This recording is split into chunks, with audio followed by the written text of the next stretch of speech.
Almighty God, we humbly beseech thee to look with favor upon this Parliament of the Republic of Ghana. Grant that it may perform its high duty as in thy sight. Give divine guidance to the President of the Republic. Thou members of Parliament and ministers of state with discernment, integrity, and courage, that through the labors of government, this land and people may be well and truly served. Thy good purposes for the common human life be realized in our midst. O God, grant us the vision of our country, fair as it might be, country of righteousness, where none is neighbor, country of plenty, wealth, and poverty shall be done away with, country of where all success shall be on service and honor shall be given to the deserving, country of peace, where government rests on the will of the people, the love for the common good. Bless the efforts of those who struggle to make this vision a living reality. Inspire and strengthen our people, and they may give time, thought, and sacrifice to speed the day of the coming beauty of Ghana and Africa. Amen.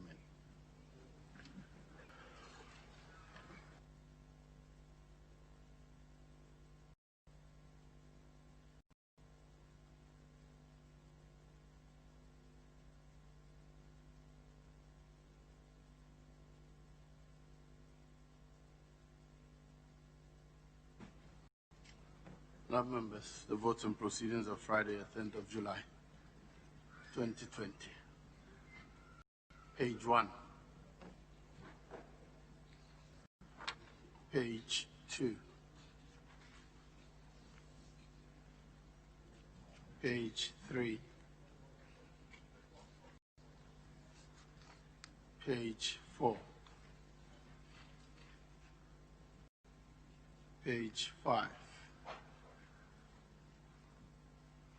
Page 6, page 7, page 8, page 9, page 10,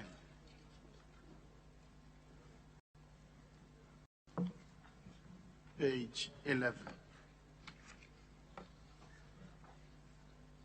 page 12, page 13, page 14, page 15,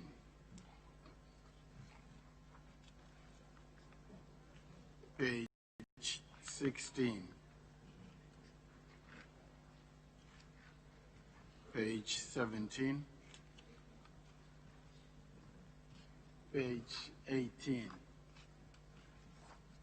page 19, page 20,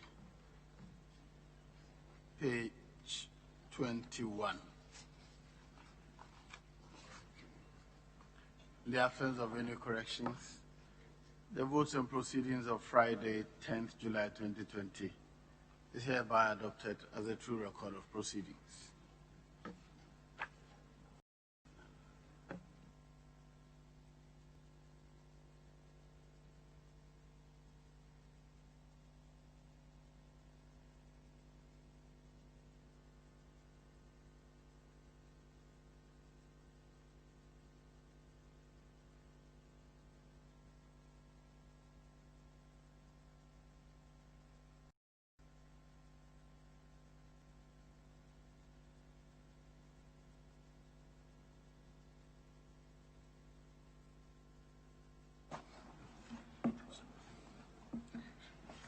Honorable members, this is to inform you that the Right Honorable Speaker is unavoidably absent, and that in accordance with Order 13.2, the First Deputy Speaker shall perform the duties and exercise the authority of Mr. Speaker in relation to all proceedings of the House until the Speaker resumes the chair. Thank you.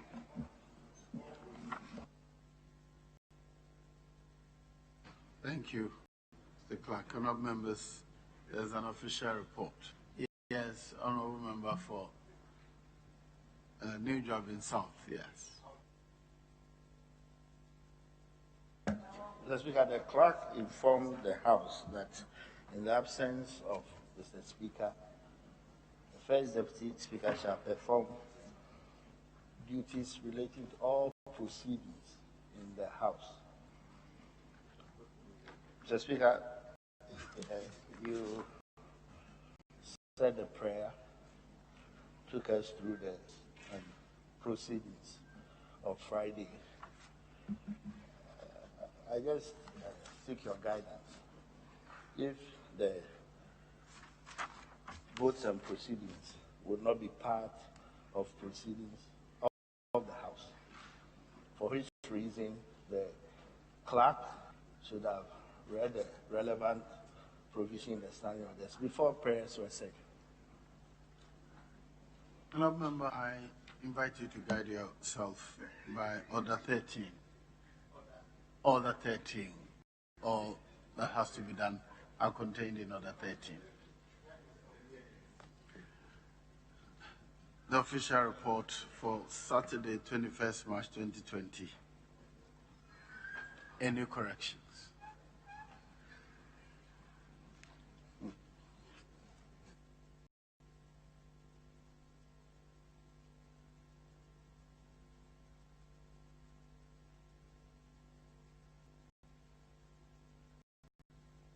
Yes, Honourable Member for Kumbungu. Mr. Speaker, thank you. Mr. Speaker, going through the various official reports, a lot of the columns are indiscernible, and for which reason I would want to crave the indulgence of the table office to ensure that they are more noticeable for members of parliament. If you look at many of the columns, for instance, on the Saturday 21st March official report, column 043, you see a lot of indiscernible portions. I don't know whether it runs through all the official reports that have been distributed to members. If you look at column 059, same applies. And Mr. Speaker, when we come to the official report of the 23rd, 24th, and I believe 25th, you have the same problems arising. So I'm hoping that it will be made a lot more noticeable for members to avert their minds to it. Thank you.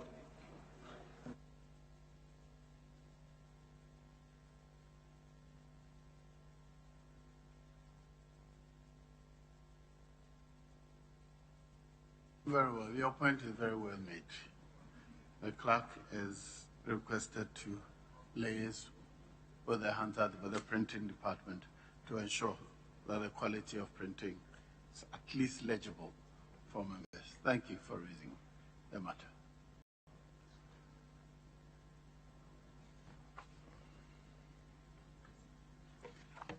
Very well. In the absence of any further corrections or observations, the official report of Saturday, March 2020 is hereby adopted as a true record of proceedings. Honourable members, I want to put on record that I'll remind members of the Speaker's direction that as much as possible, we should reduce the numbers in the chamber. And so let no one suggest that we don't have sufficient numbers to transact business or take decisions. It is because we want to assure that members do not crowd out in the chamber. Now we shall proceed with the business of the day.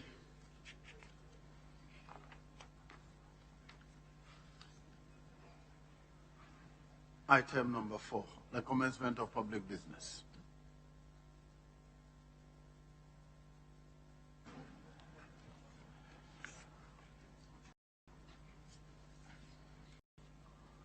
Honorable Majority Leader, shall we be guided, please?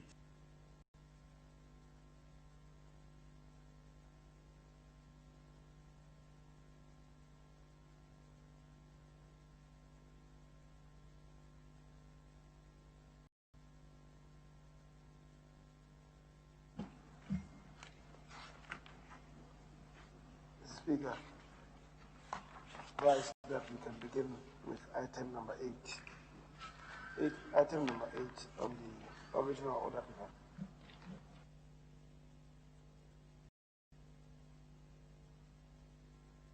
paper. Did you say item 5 or? Item 8. Item 8, very well. Very well. Item number 8, motion.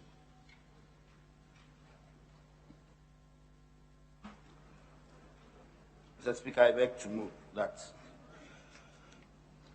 item 8 on page 4 of today's order paper be taken now. Mr. Speaker, in so doing, I'll present the committee's report. Mr. Speaker, what is before the House is the request for the waiver of duties amounting to South African 4,907,555 on equipment, tools, and hardware in respect of the Ghana Radio Astronomy Project and co-location of the Satellite Earth Observation Ground receiving station at Kuntunse for Ghana Space Science and Technology Institute. Mr. Speaker, the governments of Ghana and South Africa signed a memorandum of agreement for science cooperation in 2013. Mr. Speaker, as a result of the memorandum of agreement, Ghana Space Science and Technology Institute of the Ghana Atomic Energy Commission, in collaboration with the Square Kilometre Array, South Africa, through the Ministry of Environment, Science, Technology and Innovation within the Ghana Radio Astronomy Project, renovated a redundant 32-meter diameter telecommunications antenna into radio telescope.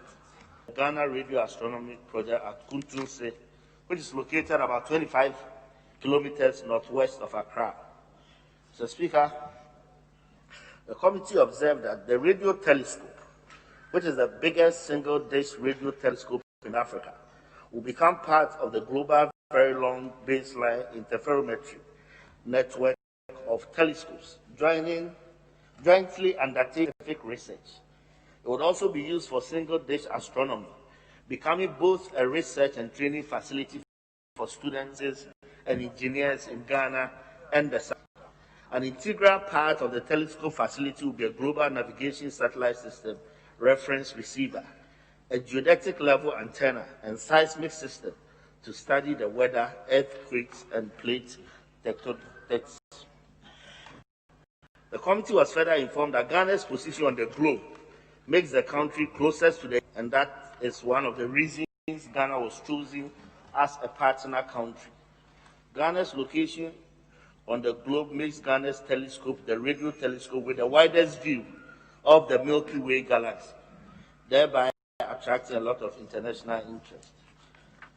Mr. Speaker, the committee was at clause 2.25 of the Memorandum of Agreement, puts the burden of taxes, duties, and levies on the Ghana Space Science and Technology Institute and, by extension, the government of Ghana.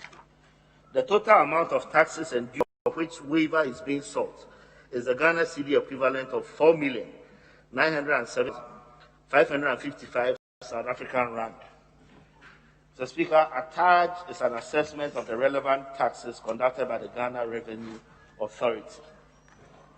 The committee is satisfied that the request is in consonance with the Memorandum of Agreement relating to the project. The committee therefore recommends to the House to adopt this report and approve by resolution the request for waiver of duties and taxes amounting to 4.9 million South African rand on equipment, tools, and hardware in respect of the Ghana Radio Astronomy Project and collocation of the Satellite Earth Observation Receiving Station at Kuntunse for Ghana Space Science and Technology Institute in accordance with the Constitution of the Republic. Respectfully, Mr. Speaker. Yes, Honourable Member for Kumbugu. Thank you, Mr. Speaker. Mr. Speaker, I rise to second the motion to adopt the report of the Finance Committee on this particular request for tax waiver. Mr. Speaker, it's a straightforward request. The Ghana Revenue Authority was at hand during the committee's deliberations to provide further clarity on the tax assessment as attached to the report. And the Speaker, this, as the chairman of the committee has indicated, would further enhance the capabilities of our great country, Ghana, in the area of space. I think that we need to be availing ourselves to the opportunities that are available in accessing and harnessing the opportunities that come with also having some capabilities in space. And so I second the motion and encourage colleagues to support the motion. I thank you, Mr. Speaker. Honourable members, for the consideration of the House. I'll put a question. Unless leadership wish to contribute, I'll put a question. Oh, very well. Honourable member for Asukuma Odobing Brak. Yeah, thank you, Right Honourable Speaker. Yeah, like the last speaker said, this was agreed by all of us by consensus, and the advantages are numerous, especially where we have students to be trained in very, very important areas such as astronomy, astrophysics, cosmology, and space science. Mr. Speaker, these are areas of interest to Ghana if we have to develop our engineering base. And I think with the collocation of this strategic investment or infrastructure, Ghana stands to benefit. We didn't have any disagreements, and so I also like to support the motion for the approval of the waiver. Mr. Speaker, thank you very much. Yes, Honourable Dakora. Thank you, Honourable Speaker. I'd like to support the motion. And in so doing, Mr. Speaker, I quite honestly agree that we need to advance and develop our technology in terms of our radio technology. Mr. Speaker, what concerns me about some of these things is whether we give enough space for the people of this country to even understand why we do these things. Because honestly, when we talk of tax waivers and things, you know, we are doing a very good job for our own development. But the perception you get out there is that we just keep on giving tax waivers to cronies and people that we want to support, which I think it is because we don't take enough time to allow for the understanding of the people that we represent. These very important activities or things that we do. For example, something like this, if you look at the whole terminology, it's so loquacious that it's difficult for people who don't even understand space technology to know what we're talking about. But that aside, it doesn't mean it's not a very relevant project. So even in supporting this motion, I think in moving forward, we should be looking at how we let the people that represent, how we are able to carry them along with us when we are taking these actions on behalf of the country's development. Thank you, Madam Speaker. Leadership, yes. Thank you, Mr. Speaker, for giving me the opportunity. Mr. Speaker, I write to submission. And in doing so, I want to make few comments through the report, and my emphasis is going to be on the observation. Mr. Speaker, just recently, this country was visited by a tremor. And if you look through the report, the emphasis here is that we are going to train people on astronomy, astrophysics, cosmology, and space sciences.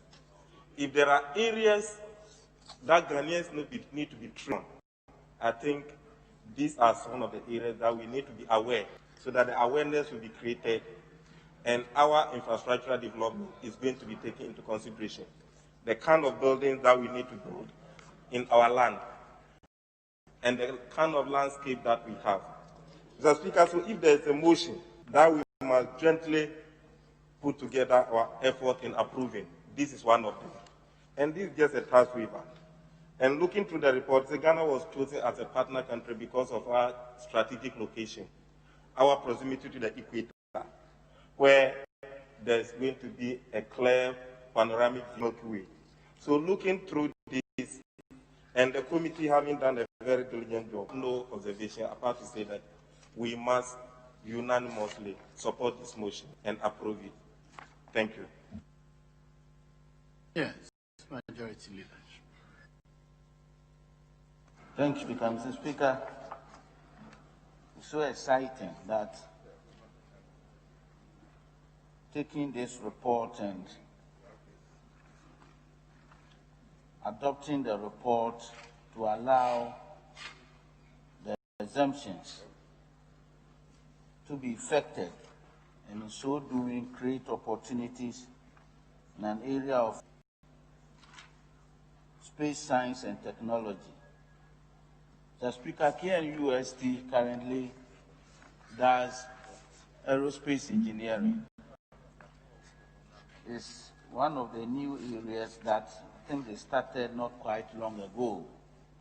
And this facility, I believe, will be there for such a department of part of the engineering faculty of KNUST to also come and learn from. Mr. Speaker, my greatest issues have been that these are areas where we should establish, either to others who want to go outside this country on scholarship to go and do public administration. I think that we should look at such areas where either we don't have the requisite training and then the requisite facility to establish such science and technical areas. These are the areas we should focus. Our young ones goes out to do public administration. At the end of the day, they come down and have to be to fit for purpose or to be localized, so to speak. But areas of search are areas where we should concentrate on. I advocate always for science, technical, mathematics areas. Mr. Speaker, if you look at the report, very detailed, areas where we are supposed to be exempted are all attached to this report. And I believe that as long as we keep doing the right things rightly, we should be able to do that. It's going to establish a relationship between us and South Africa. South Africa is so advanced in such areas. We're going to learn the technology from them. It's going to be an opportunity. Kutu Ise, I remember when Kutu Ise, the searchlight was established. I think it was Liman's time. He couldn't read. President Rawlings came in the revolutionary time, Champon's time, and then he couldn't complete. Liman came. It was really commissioned, and then it started. In fact, it was part of my constituency called Trobo Amasamai then. If you visit the facility, you could see that we had not maintenance culture and all that hasn't been done so well. Recently, we paid attention to it. And I think that with this waiver and such a project, if we support it, it will bring it up. And at the end of the day, Mr. Speaker, to make a good thing for the country. I encourage our young ones to go into such area. And with KNUST, with the aerospace engineering as well, and other technical areas that we are trying to develop for this country, we should be able to do what is right for this country. I thank you for the opportunity, Mr. Speaker. At the conclusion of the question, is all in favor of the motion, say aye. All again, no. The ayes have it. The motion is carried. Item number 9.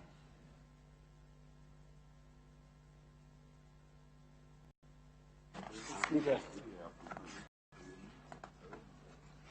we may permit the Minister for Finance, Honorable Kukukatin, to hold the fort for the Minister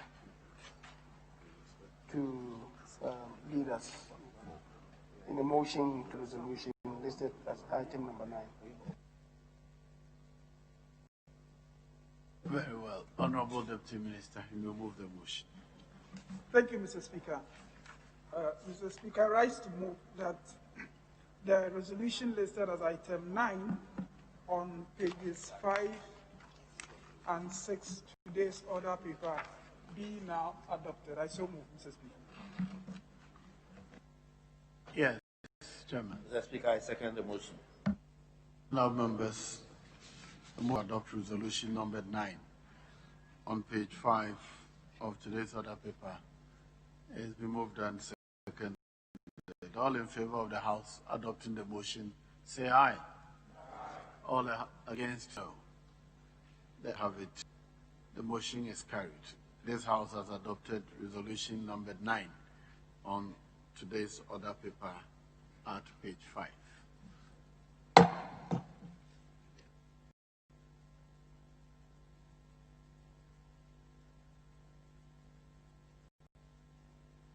Yes, Honorable Leader. Speaker,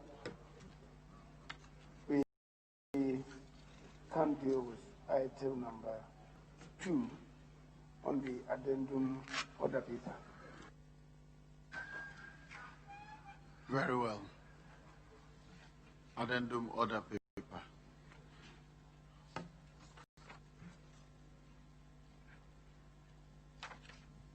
Item 1, presentation of papers. Yes, we can do that one first. From where? I had applied for the motion, but I believe we can do the item number 1 first. Yes. Item number 1, Honorable Minister. An act to amend the Minerals Income Investment Fund Act 2018 at 278 to clarify the parameters for the operation of the Minerals Income Investment Fund and to provide for related matters. The paper is duly late. It's referred to the Committee of Finance to consider and report. Item number 2, motion. Mr. Speaker, I beg to move that item number 2 on the order paper addendum be now taken. Mr. Speaker, in so doing, I'll present the committee's report. Mr. Speaker, what is before the House is a request waiver of duties and taxes amounting to the Ghana cedi equivalent of $3,214,530 United States dollars on CAPEC scientific mathematical instruments to be procured and supplied by MS Bluegrass Group Limited for use in West African Examinations Council, WAEC, exams in Ghana. Mr. Speaker, in recent times, stakeholders in education in the West African Examination Council members, including Ghana, are deeply concerned about the rising wave of malpractices in public examinations and have constantly called on educational institutions and examining bodies to find solutions to the malaise. Mr. Speaker, the Ministry of Education, in conjunction with the West African Examination Council, had discussions with chief nominees of member countries concerning the menace and agreed that candidates are required to use only customized mathematical sets, in addition to an outright ban of wristwatches in the examination halls with effect from 20 WAEC examinations. The Speaker, subsequently, the Ministry of Education sought approval from the Public Procurement Authority to use single-source tendering method for the supply of the CAPEC scientific mathematical instruments by Michelle's Bluegrass Group Limited. Mr. Speaker, in order to successfully import the equipment and material for the project, there is a need to waive taxes and duties applicable. It is in this regard that the request for the waiver of taxes and duties has been submitted to Parliament for approval in accordance with Article 174 of the 1992 Constitution. Mr. Speaker, again, the request is to approval for the waiver of taxes amounting to the Ghana cedi equivalent of 3,214,538 on CAPEC Scientific Mathematical Instruments of Ghana West African Examination Council for use during examinations. The breakdown of the assessment is in Table 1 on page 3. The Speaker, expected benefits. The committee observed that the supply of the mathematical set help to combat examination malpractices perpetrated especially by use of mathematical sets and calculators in examination halls by candidates in all WAEC examinations. It will provide a two functionality which comes as a cheaper alternative to acquiring them individually, and also help improve the rating of the certificate issued by the examining body and boost confidence in our educational system. The Speaker, commencement date. The committee was informed that the CAPEC SMIS would be used in the upcoming WAEC examinations. Due to this, the ministry would distribute some of the instruments to schools to enable students get acquainted to them. They was assured that the instruments are not complicated, and it's expected that every examinee would be able to use them without difficulty. The Speaker, considering the anticipated benefits to be derived from the use of the mathematical devices for all WAEC examinations in the country, the committee is of the view that the request will go a long way to boost confidence in WAEC awarded certificates. The committee therefore recommends to the House to adopt this report and approve the request for the waiver of the taxes, amounting to the Ghana cedi equivalent of $3,214,538 United States dollars on the CAPEC mathematical instruments. Respectfully submitted, Mr. Speaker. Yes. Mr. Speaker, thank you. I rise to second the motion on order paper addendum motion 2 for the approval of this particular request for tax waivers. Mr. Speaker, in commenting on it, I have a few observations to make. One of the observations, Mr. Speaker, if you look at item 3.0, paragraph 3, we are made to understand that we are getting these mathematical instruments as a result of malpractices in public examinations that have dogged senior secondary school examinations. Mr. Speaker, I have a bit of a difficulty. And the difficulty is that it does not necessarily deal with the issue of examination malpractices. What are the causes of exam malpractices? There are economic reasons. There are so many reasons that result in students cheating during examinations. And I think that in this request, the committee and indeed this House should have been appraised with some of the solutions. This is but one, Mr. Speaker, this is but one. There are instances up and down the country where we had to go and hustle after the close of classes, Mr. Speaker, in the streets of our major towns and cities, before they can earn a living or even, buy books. They come to classrooms very tired. They are unable to follow discussions in the classroom. This is one of the many reasons that result in examination malpractices. And so if we are proffering and finding solutions to some of these things, Mr. Speaker, I believe the approach has to be holistic and it has to be structural in a way that deals with the problems head on. Secondly, Mr. Speaker, the duration. The committee was made to understand that the gadgets will be distributed to students for the upcoming examination, which is in August. Even though Parliament is yet to approve the tax, for which reason, Mr. Speaker, the consignment will be flown into the country. Looking at the time we have between now and the commencement of the examination, we don't have much time. Distribution would have to be done across senior secondary schools in the country. Mr. Speaker, the ministry has had this particular document on their table for, if I'm not mistaken, for about 3 years now.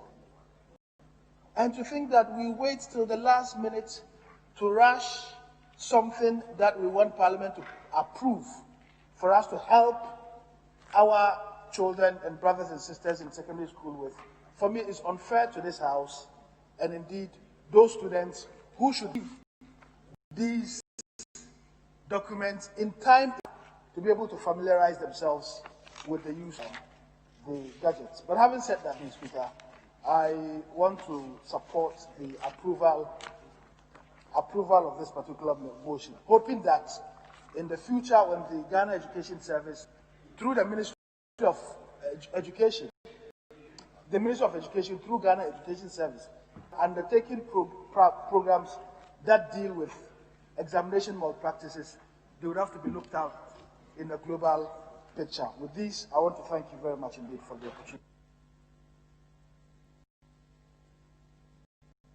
Yes, Honorable Obi Sikuma. Yeah, thank you, Honorable Speaker, for a second opportunity. Now, this request for a waiver, Mr. Speaker, would, like it's been said, minimize exam malpractices. But more significantly, these are standardized equipment for all students of all schools in the country. Mr. Speaker, the report indicates that these are very simple to use and that we have a long lifespan because they will be used only during examination periods. And soon after the exams, the West African Exams Council will collect these and then keep them for the next examination. Mr. Speaker, sometimes we see these very simple equipment, but some families have difficulties in acquiring especially scientific calculators, time kits, and mathematical sets for their kids for these examinations, especially where you have 2 kids writing the same examination the same year. It gets so difficult. So this is timely, even though it has come quite close to the examination. Mr. Speaker, we think it is fine that we have these owned by the West African Exams Council, branded by them, so you cannot see them in our shops, and then they are utilized only when, as and when they are needed. So, Speaker, I would like to support motion for the waiver, and that I call on the House to do this as quickly as we can, so that the students can have this for the August examinations. I thank you very much, Mr. Speaker. Honorable Member for Norton. Most grateful, Mr. Speaker, for the opportunity to contribute to the motion on the floor. Mr. Speaker, the request from the Finance Committee is for us to grant approval of tax waivers as the chairman of the Finance Committee has led us. But, Mr. Speaker, there are a number of that we need to avert our minds to. The first one is the fact that these are scientific mathematical instruments which we are purchasing as a state. I would really have wished that after all these years, we can get a local manufacturer to produce these very basic scientific and mathematical instruments here in Ghana. We are importing all of them, and I am worried about that. I have seen some Ghanaian companies that have come up with very creative scientific sets that they have even made available to members of parliament to consider for our constituencies. Wondering if the Finance Committee demanded of the Education Ministry if they considered local options. We should do some of these interventions, be seeking to build local capacity. The penchant to import always does not really help grow our economy, especially as we are talking about the vision Ghana Beyond Aid and how we can support local industry. Mathematical instruments are so basic that I believe that if we were minded to do that, if there was the political will, we could have got a company here in Ghana to manufacture these mathematical instruments instead of importing them. The second issue, Mr. Speaker, is with sole sourcing. Is the Finance Committee really convinced that we needed to use sole sourcing and identify only one company to import all of this? Did we get value for that arrangement? What is so special about the MS Bluegrass Group that the Ministry of Education applied to the PPA to use sole source for this particular Honourable Member, yes, Chairman.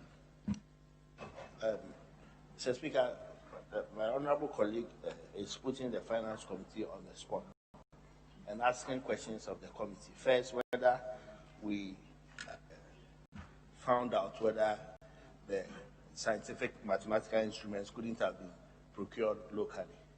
And then, additionally, he's bringing in the matter of sole source, whether we found out, again, whether competitive tendering couldn't have been used. Mr. Speaker, the matter before the finance, that was brought before the Finance Committee, was for us to waive some taxes on these scientific mathematical instruments. The Ministry of Education procured a contractor, signed an agreement with them, and a specific clause in the contract says that taxes be waived. So we restricted ourselves to the matter before us, which is to waive taxes and duties thereof. So, Honourable Member for Northtown, please spare the Finance Committee these critical observations. That is. But couldn't you have asked those questions? No, Mr. Speaker, the Finance Committee does not go on a fishing expedition. We restrict ourselves to matters before us. In any case, the issue is a tax waiver. It is manufactured locally or imported. There's a tax, isn't it? Yeah, that would be going to. But okay, I just want the matter to be discussed within the legal context. Yes, Honourable, will continue. Thank you very much, Mr. Speaker. Mr. Speaker, I think that as a House, you, the majority leader, Speaker himself, the Right Honourable Speaker, has on some occasions, time without number, urged committees to, it would not be expedition. It would just be being more thorough and more diligent duties as committees. Because, Mr. Speaker, if you go through this, we are told that the unit price that's page 4 of the report. Page 4 of the report. We are told the unit price is 75 Ghana cedis. I don't know if the committee samples of it, because on the market currently, the Marshall mathematical instrument is going for 7 Ghana cedis for one. The Harford mathematical instrument is 5 Ghana cedis. The most expensive one, the Nataraj mathematical instrument, Nataraj, is 12 cedis, the most expensive one. This is 75 cedis. So what really, we are told that it comes with some calculator and some other features. You see a sample. Yes, Honourable. So these are... Hold on, yes, Chairman. Yeah, Mr. Speaker, I was trying to draw his attention on the fact that this is not a mathematical set. It goes beyond a mathematical set. This is not a mathematical set. So you can't compare it solely with a mathematical set. It has calculator. That is why watches and other calculators will be banned.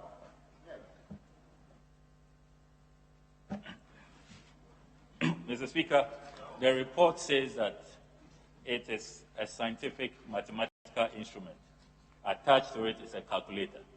And so the matter that we need to avert our minds to is value for money.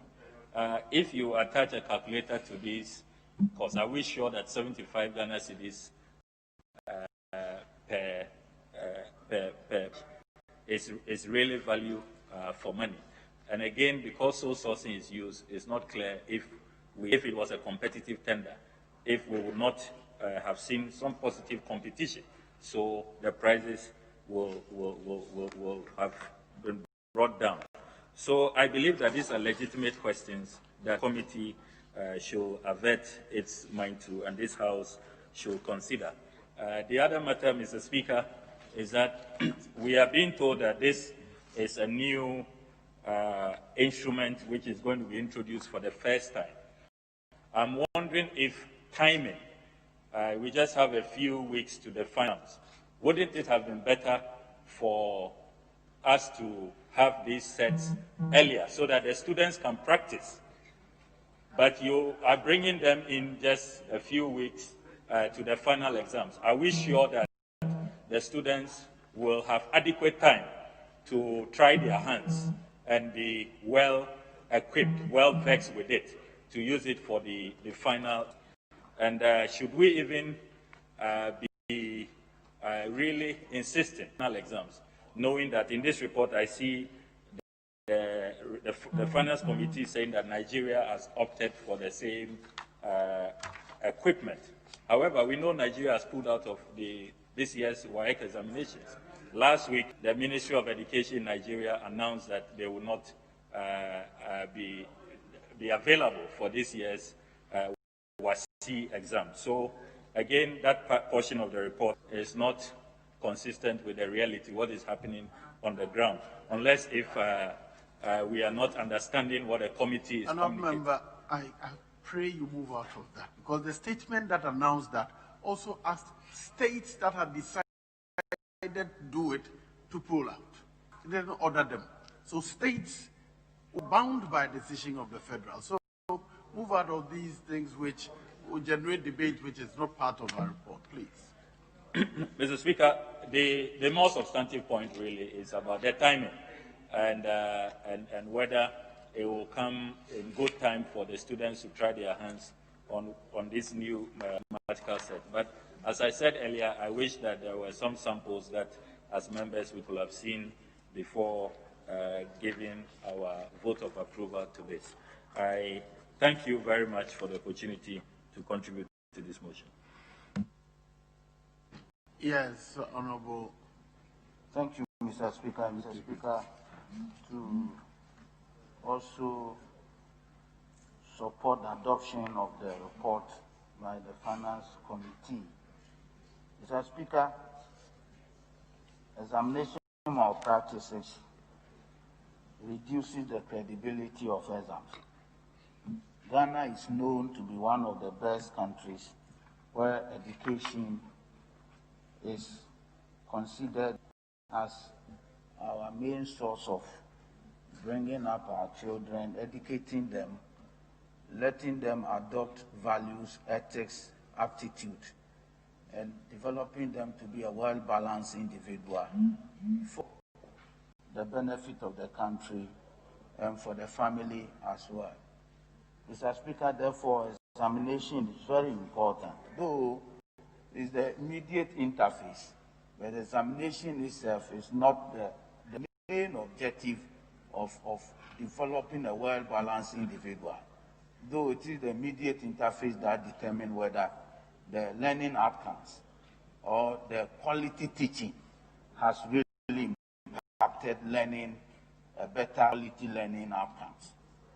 Mr. Speaker, therefore, WAEC has taken certain steps in the 2019 examination for the WASI, for instance. WAEC instituted CC cameras in all the examination room as a way to at least curb examination malpractices. They also did biometric verification, fingerprints of candidates, and therefore insisted on biometric verification, and also that one also tried to reduce the examination malpractice. In fact, if you compare the examination malpractices in terms of numbers for 2017 and 2018, there was a real reduction in rare numbers in terms of examination malpractice. Mr. Speaker, WAEC has also ensured that there's a ban on cellular device usage in the examination room, and it is not only for the student alone, but it's also for invigilators and everybody around who have something to do with the examination. The challenge has been that chiefs and Ghanaians ourselves have also played some part in ensuring nation more practices. Mr. Speaker, that is one area we should also pay attention to, that as individuals, adults, we shouldn't encourage that. There are institutions where schools think that their students have to do well, and therefore teachers, masters, opinion leaders in community try as much as possible through that untoward ways, try to impact examination or practices so to get the learning outcome. But I believe that, Mr. Speaker, this getting the instruments for the children is very important, so that foreign materials will not go into the examination room. And how do you give it out, knowing very well that the purpose is to avoid foreign materials into the mathematical set. If you give it out to them 3 days before they come, definitely the foreign materials will be there. Therefore, this is an instrument that will be given to the child. Whilst in the examination room, samples can be done or they can be taught away outside the day of the examination room. But as for giving them the instrument to go and keep home and put in foreign materials, that would defeat the purpose. Therefore, it is when they are entering the examination room that those mathematical sets will be given. And, Mr. Speaker, my last point is that Mr. Speaker is also going to reduce the burden of MPs. Before examination, you see MPs going around looking for money, mathematical sets and giving them out all over. With this intervention by government, Nana Addo Dankwa Akufo-Addo, one of the best presidents we've had so far, putting these resources in there for free for parents. Other than that, parents are going to buy, MPs are going to buy. And Mr. Speaker, the records show that before you say that you owe as an MP, going for credit to buy mathematical set and sending it all around. It's an intervention that is going to ease on MPs as well. And I think that it's a good intervention by this government. This government should be applauded. Government led by Nana Addo Dankwa Akufo-Addo, doing so well for education and making sure that money or financing wouldn't be a header in any child's way. We want every child at least to have education up to SHS or technical or vocational. I believe that supporting this report is a good one, and we should all do so. I thank you, Mr. Speaker, for the opportunity. Leadership. Yeah.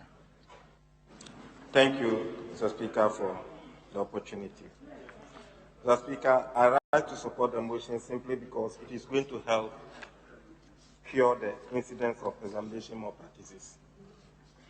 However, certain issues have been raised. And if I had the chairman of our finance committee, he said their committee was only charged to deal with tax waiver. Mr. Speaker, the Honorable Okudjato Ablakwa called it mathematical set. He was corrected that it was not mathematical set, it is scientific calculator. Mr. Speaker, what are we approving this tax waiver on? Is it mathematical set or scientific calculator? The finance committee themselves did not cite sample of what they are approving the tax on. How do you buy something you've not seen? Or bargaining for something you've not cited before?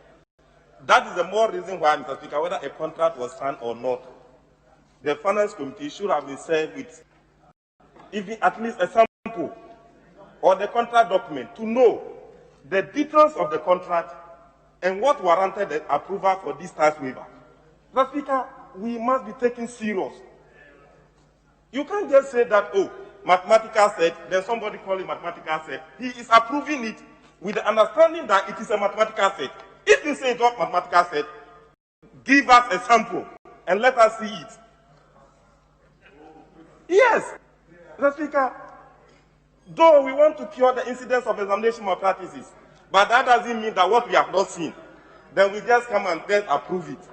At least, the Honorable Ras Mubarak also said, the contract has been laid on the desk for about 2-3 years now. The exam just around the corner. what the committee for finance committee just to have a look at it? This is what we are about. It is a new innovation. Maybe the cost of a very good contract, but because we have not seen it, people are going to conjecture to say that it was overpriced or underpriced. Secondly, Mr. Speaker, read the report very well. They are saying that students are going to be said, they are going to use these instruments on examination purposes, WAEC examination. We are talking of technology. Technology cannot be 100% perfect. In entering the exam room, you may give me a mathematical set and I enter the exam through a scientific calculator, which may be faulty. If I fail, who caused that? It will be appropriate for Mr. Speaker, a 75 CD, whether mathematical set or scientific calculator, be given to all final year students. So to test and rehearse on. Mr. Speaker, you and I know very well, by the standard of exams that we write in our schools, students rehearse on mock examinations. Mock examinations basically sometimes are not organized by WAEC. So they are not going to use this calculator per the report I'm seeing here. So how can I be tested on something, then go on something differently? If I fail, who is the cause?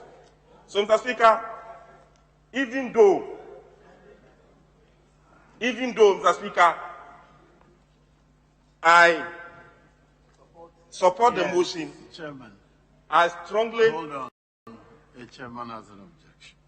Yes, Mr. Speaker, this is a scientific mathematical instrument. It has a 2-in-1 functionality. So there's a scientific calculator attached to the mathematical set part. So we know what we are approving. It's a scientific mathematical instrument. One. So, Speaker, in total, the West Africa Examinations Council is buying 803,009 pieces. All secondary schools in Ghana are going to be supplied with this mathematical set for students to familiarize themselves with it. Then WAEC will have about half. That is joint examinations. So all secondary schools in Ghana are going to be served with this scientific mathematical instrument, which the students would familiarize themselves. As a matter of fact, we haggled with the WAEC. WAEC, the head of office, was at committee. That why don't we prolong the usage of this to say next year? And then they said, oh, these are calculators and mathematical instruments that the students are conversant with. And again, it is simple to use.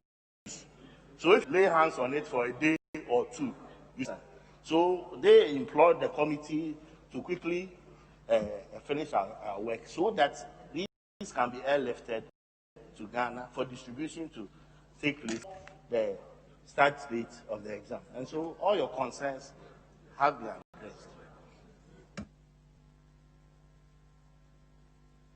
Yes. Thank you, Mr. Speaker. Mr. Speaker, with that explanation, I support the motion. Yes. Leadership. Mr. Speaker, the request before us is for a waiver of import duty, imports, NHIL, import get funds, import VAT, EXIM levy, and special import levy on procured KPEC scientific mathematical instrument, SMIs. And Speaker, why is this request placed before Parliament? The request is placed before Parliament because this is a procurement that is being undertaken by the state. So if we do not waive the taxes, the state is going to have to pay. And the state is going to have to pay from our own taxes. So it's like taking the money with your left hand and paying with your right hand. When you net it out, if you don't pay, the net effect is the same. You take the money and pay, or you don't pay at all. So the report for us, Mr. Speaker, is whether or not it makes sense to waive the tax, the taxes so specified on the items, the scientific mathematical instruments to be procured. That is what we are supposed to concern ourselves with. But, Mr. Speaker, some issues were raised, yes, as the chairman of the committee has indicated to us, 853,009 units to be procured at an estimated cost of 63,975,057 Ghana cedis. The Speaker, that indeed puts the unit cost at 74.99 Ghana cedis, which is almost equal to 75 cedis. Now, the issue that has been raised by some colleagues about the unit cost to concern us, because, Mr. Speaker, what is stated here on page 2, the last but one paragraph, they are indicating to us that they are procuring customized West Africa Examination Council mathematical set, which comes with the scientific calculator. So, Mr. Speaker, if members are calling for us to maybe interrogate the cost per unit, to me is in order. But it should not also be conjectured that it is a simple mathematical set, the cost of which is 75 Ghana cedis. I agree, however, that by way of performing our oversight responsibilities, we need to know the unit cost of one.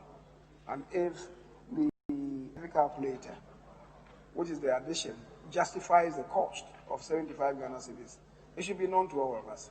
But, the Speaker, it is the Education Committee. It's the Education Committee that should be supplying us with this information so that we know what the cost is and what went in the calculation of the cost per unit. Mr. Speaker, the Honorable Okujeto is asking about why the source. I think that is also a legitimate question, but I understand that given the time constraints, the ministry was compelled to use a single source for the procurement. Mr. Speaker, the other matter that, again, he related to whether or not, as a country, we cannot, he used the term manufacture mathematical assets, assuming we are limiting ourselves to mathematical assets, whether we cannot manufacture them. Mr. Speaker, I don't think as a country we are there yet to manufacture this. Because when we talk about manufacturing of these things, you need, first of all, to get the right material. Our own iron and steel industry hasn't gotten off the ground yet. And so we're not there yet. But who to blame? To blame ourselves. Over a very long time, we have been exporting our minerals in their raw state outside, earning very little. Today we are talking about adding value to the that we have. In particular, the iron ore that's been discovered in Shaney and the other one in Upper West, Pudo. And I think since now that we have formed the relevant authorities, that we should urge them in their steps, because time certainly is not on our side. Perhaps maybe the Honorable President was really talking about assembling them. I mean, we could assemble some, even the calculator, we could perhaps assemble some, but this is the first time it's happening. Perhaps into next year, we could demand that, no, these things could be out here. Mr. Speaker, so I think that we are agreed that the principle underpinning this certainly is hallowed, and that we should approve at least for now, and if next year we need to improve on our own circumstances and to urge that perhaps it's assembled, parts are brought in to be assembled here, especially in respect to the calculator, I think that would be a right call. Now, where we are as a nation, Speaker, I believe we have to approve of this to enable the ministry to bring them early enough for the children to be able to assess them and use them before the conduct of the elections. Mr. Speaker, thank you very much. At the conclusion of the debate, the question is all in favor of the motion, say aye. All against, say no. The ayes have it. The motion is carried. Item number 3 on the order paper addendum. Honorable Deputy Minister. Thank you, Mr. Speaker. Mr. Speaker, I rise to move the resolution listed as item 3 on the addendum to today's order paper, appearing on pages 2 and 3, being adopted. I so move, Mr. Speaker. Mr. Speaker, I second the motion. Honourable members, motion to adopt resolution numbered 3 on today's order paper addendum has been moved and seconded. All in favour of the motion to adopt the resolution, say aye. All against, say no. The ayes have it. The motion is carried. This House has adopted resolution numbered 3 on today's order paper addendum.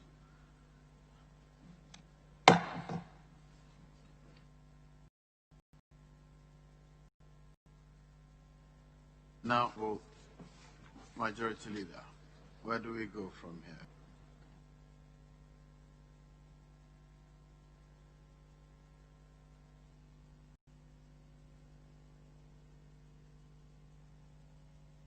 Mr. Speaker,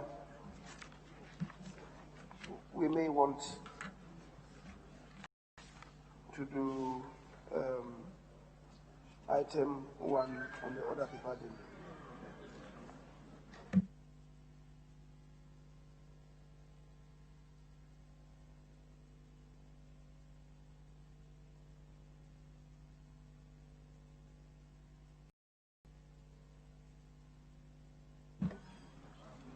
Mr. Speaker, rather item number 4. On the original order paper? On the original order paper. Very well. Item number 4, motion. The Minister of Finance. Thank you, Mr. Speaker. I rise to move that the Revenue Administration Amendment Bill 2020 be now read a second time. The purpose of the bill is to amend the Revenue Administration Act 2016 Act 915 to establish an independent tax appeals board to hear and determine appeals against tax decisions made by the Commissioner General, allow for the payment of a shortfall in tax liability resulting from omission or misstatements without payment of a penalty, and require subcontractors for the government and large private sector contracts submit tax clearance certificates. Mr. Speaker, government in the 2018 budget statement and economic policy proposed to implement some compliance measures to improve revenue administration in Ghana. Government therefore proposes the introduction of an alternative dispute resolution mechanism to resolve tax disputes. Alternative dispute resolution is widely accepted as the best and more cost-effective approach to resolving tax disputes, prelude to litigation in the law courts. The establishment of the Independent Tax Appeals Board to hear tax matters prior to adjudication in the courts is expected to instill confidence in investors and reduce the times in litigation for both taxpayers and revenue administration. The Speaker's form of tax compliance is voluntary compliance, as it places lighter administration burden on government. Taxpayers very often fail to register with revenue authorities, submit returns, make misstatements in documents, or omit relevant information when submitting documents. These acts of commission and omission result in underreporting of information or understate taxes and attract interest and penalties. Currently, taxpayers can only be penalized when identified by the revenue authorities. This imposes a costly burden on revenue administration. Mr. Speaker, the voluntary disclosure procedure will therefore relieve taxpayers who voluntarily make disclosures of their infringements of the tax laws and make it easy for revenue authorities to collect the revenue. The establishment of the Independent Tax Appeals Board is estimated to cost government an amount of 2,500,000 Ghana cedis for the first year. Mr. Speaker, the voluntary disclosure program is expected to lead to an increase in the number of corrected returns and registered taxpayers, especially individuals.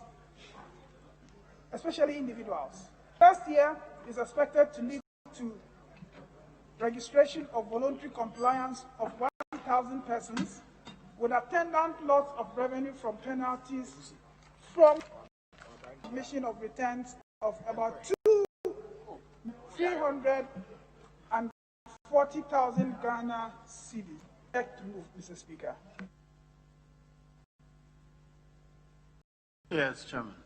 Speaker, I associate myself with the motion and in so doing present the committee's report. Mr. Speaker, the committee determined and hereby certifies that the bill is of an urgent nature and may be taken through all the stages of passage in one day in accordance with Article 106(13) of the Constitution and Order 119 of the Standing Orders of the House. Mr. Speaker, the object of the bill. The Revenue Administration Amendment Bill 20 seeks to amend the Revenue Administration Act 2016, Act 915, to establish an independent tax appeals board and determine appeals against tax decisions made by the Commissioner General, allow for the payment of a shortfall in tax liability resulting from omissions or misstatements without a penalty, and require subcontractors of government contracts to submit tax clearance certificates. Mr. Speaker, the committee observed that the establishment of the Independent Tax Appeals Board to hear tax matters prior to adjudication in the law courts is expected to instill confidence in investors and reduce the time spent on litigation for both taxpayers and the Ghana Revenue Authority.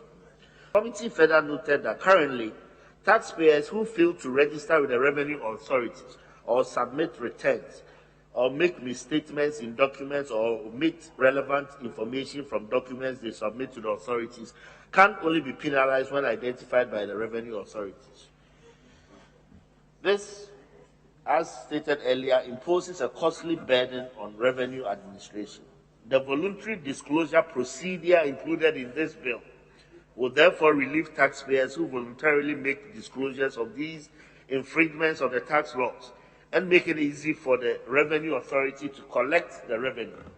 It will also encourage more taxpayers to come forward and register with the authorities without the fear of being mulcted in penalties. It is further expected that the passage of the bill will lead to an increase in the number of corrected returns filed with the revenue authorities. The fiscal impact. Mr. Speaker, the committee was informed that the establishment of the Independent Tax Appeals Board is estimated to cost government an amount of 2.5 million Ghana cedis for the first year.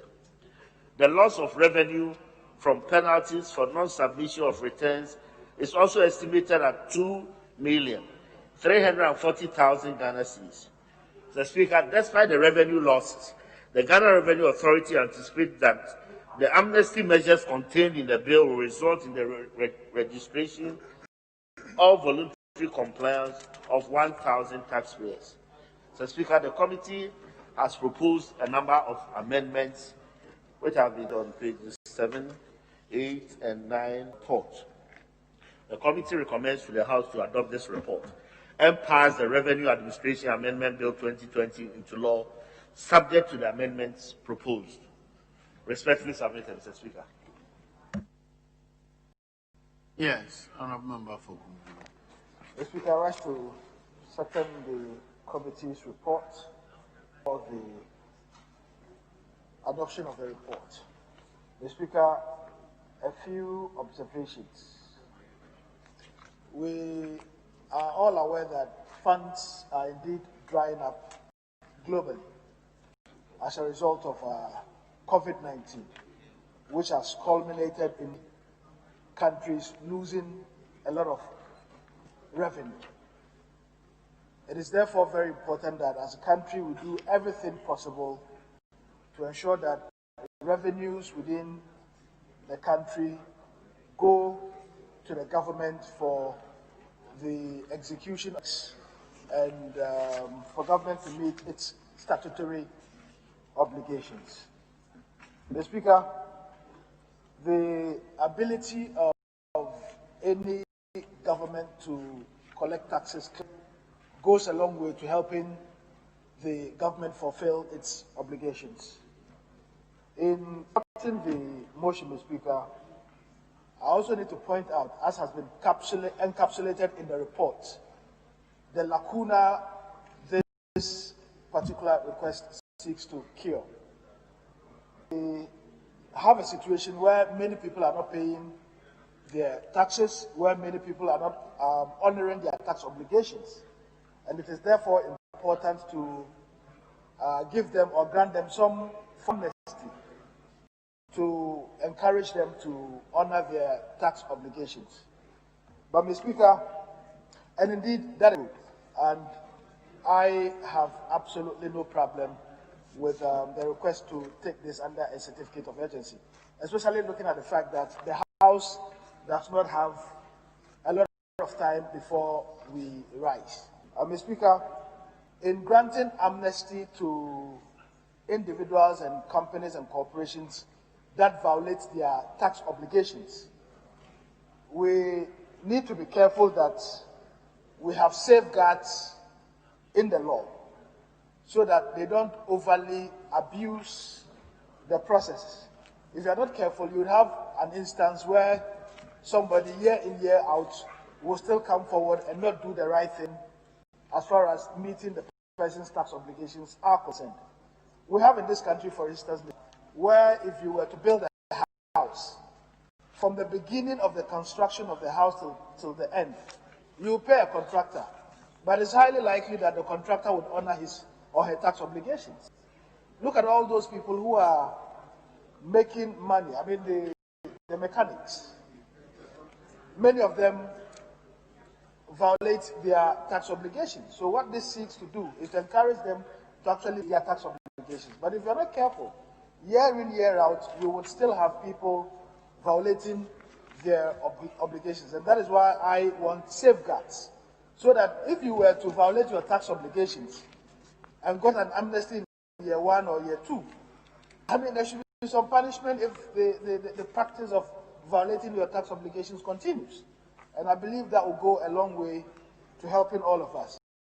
But, Mr. Speaker, critical to the countries to raise resources is also the issue of looking at the tax structure holistically. There are so many people up and down our country who are not paying their taxes, who are not honoring their obligations, and these are the things that take care of. These are the people that we have to go after, to ensure that if you are a mechanic, to ensure that if you are a builder, to ensure that if you are a welder, at the end of the day, while you earn a living from, your work, you back to the state, so that the state can be able to fix the roads and build the schools and build the hospitals and get things going for all of us. We can't have a country where a few people people are paying taxes, and many who enjoy the benefits of tax collection decide not to pay their taxes happens to them. So I'm hoping that going forward, we'll look at the structural problems with our tax system. Mr. Speaker, with these few words, I want to thank you very much once again for the opportunity and call on the House to support the motion. I thank you.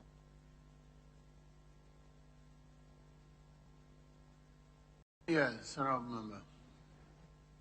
Yeah, thank you, Mr. Speaker. Mr. Speaker, one of the main problems that confronts this government is the non-compliance with the tax law of the country. And almost in every budget that I have seen in this House, the Minister of Finance has complained about shortfalls in revenues. It's because of the non-compliance. The government has taken a couple of steps to ensure that they're raking a lot more money. They've used the tax stamp, and there was also an attempt to take point-of-sale devices to collect revenues. So, Speaker, the introduction of the Revenue Administration Amendment Bill is initiatives intended to improve on the revenue collection for this country. We have that the purposes are three: to establish an independent tax board to hear and determine appeals. So, Speaker, this is expected to instill confidence in investors and also to reduce the time spent in tax litigation. The second, to allow for voluntary disclosures so that penalties are not paid for infringement on the tax laws. And, Mr. Speaker, the third one is also for subcontractors of governments and large private sector businesses also apply for tax clearance certificates to ensure that all these institutions also make payments. Mr. Speaker, the amendments, like the chairman said, a couple of amendments have been made to a bill, and I'm sure once we get to the consideration stage, all these will be addressed.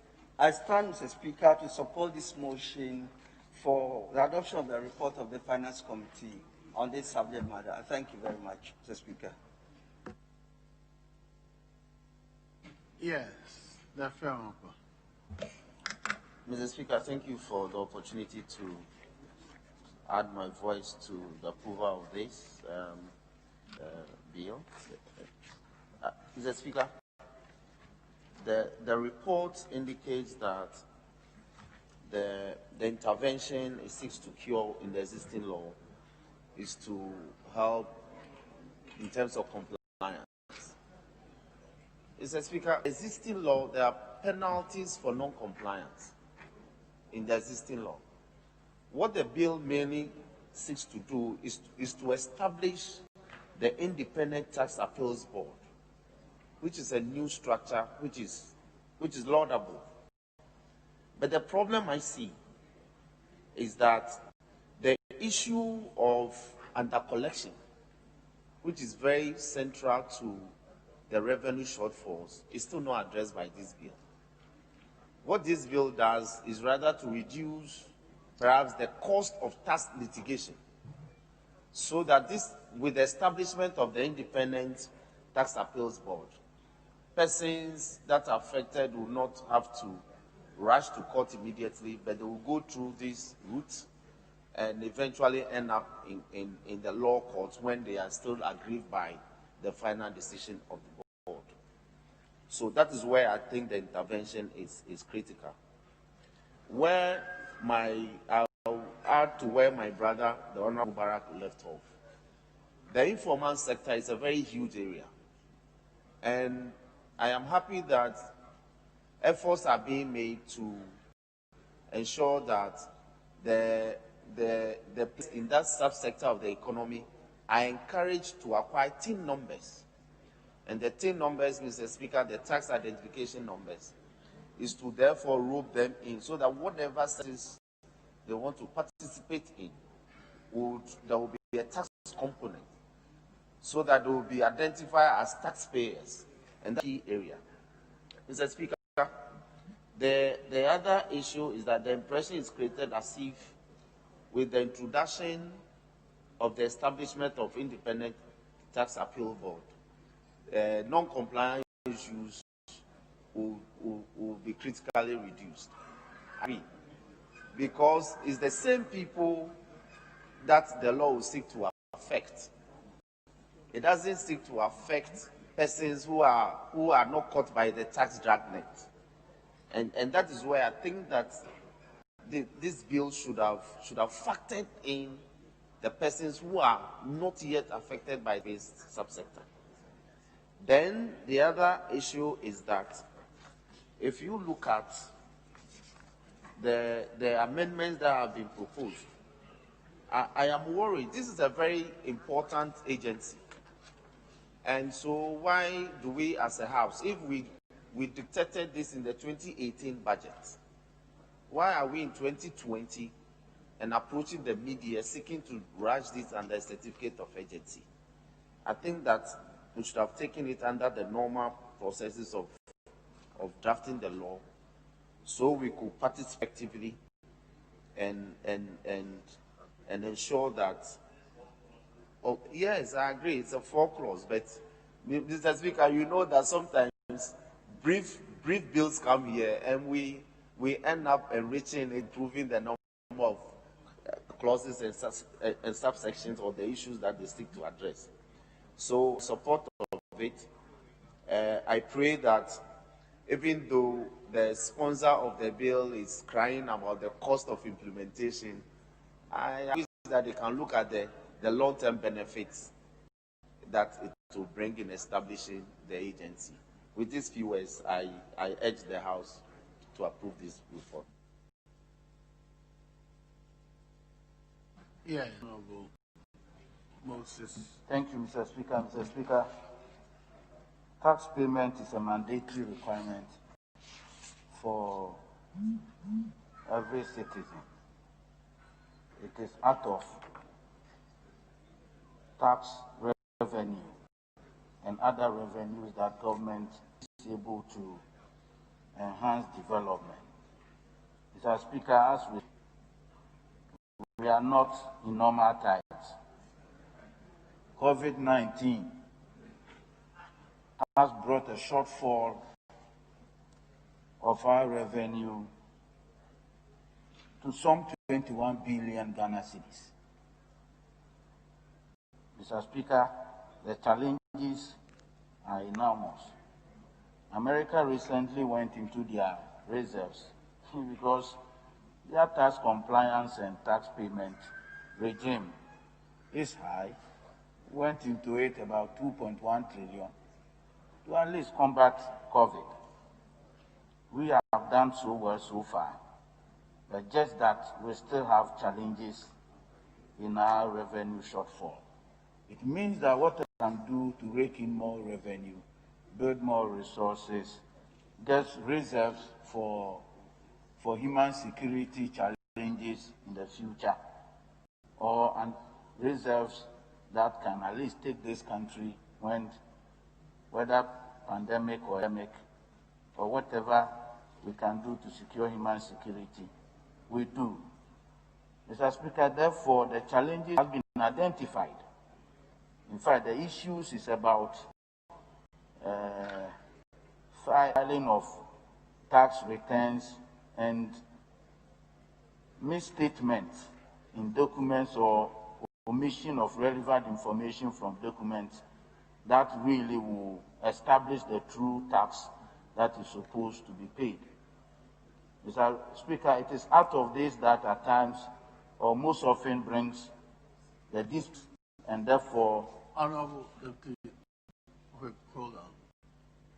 Honorable members, having regards to the state of the House, I direct that the House sits outside the regular sitting hours.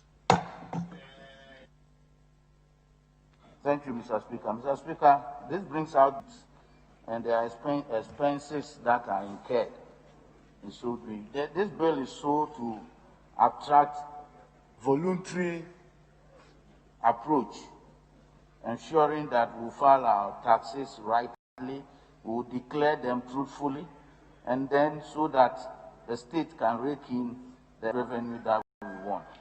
Mr. Speaker, an extension to cover subcontractors of government contracts is also identified in this report, that GRA is trying to set a modality so we can also cover subcontractors who takes government contracts, and in so doing we can also rake in more revenue.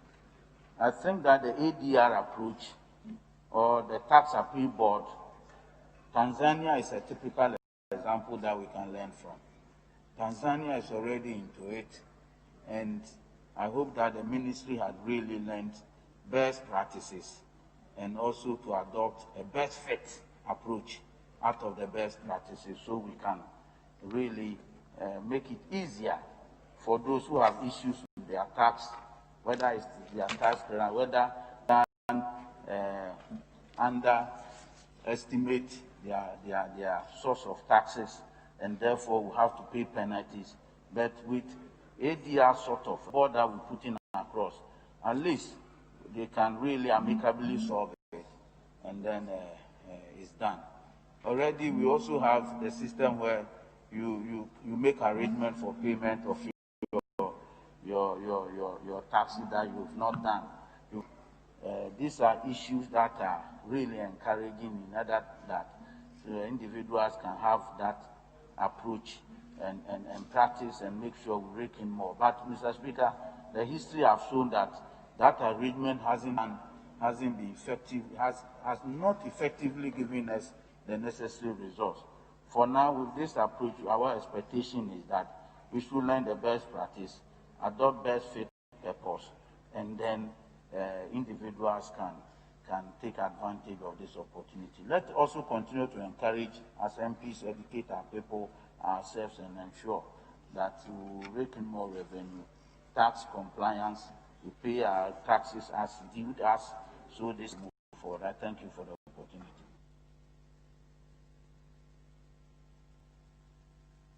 Honourable Member for Wow. Thank you, Mr. Speaker. Mr. Speaker, it's a good move to support.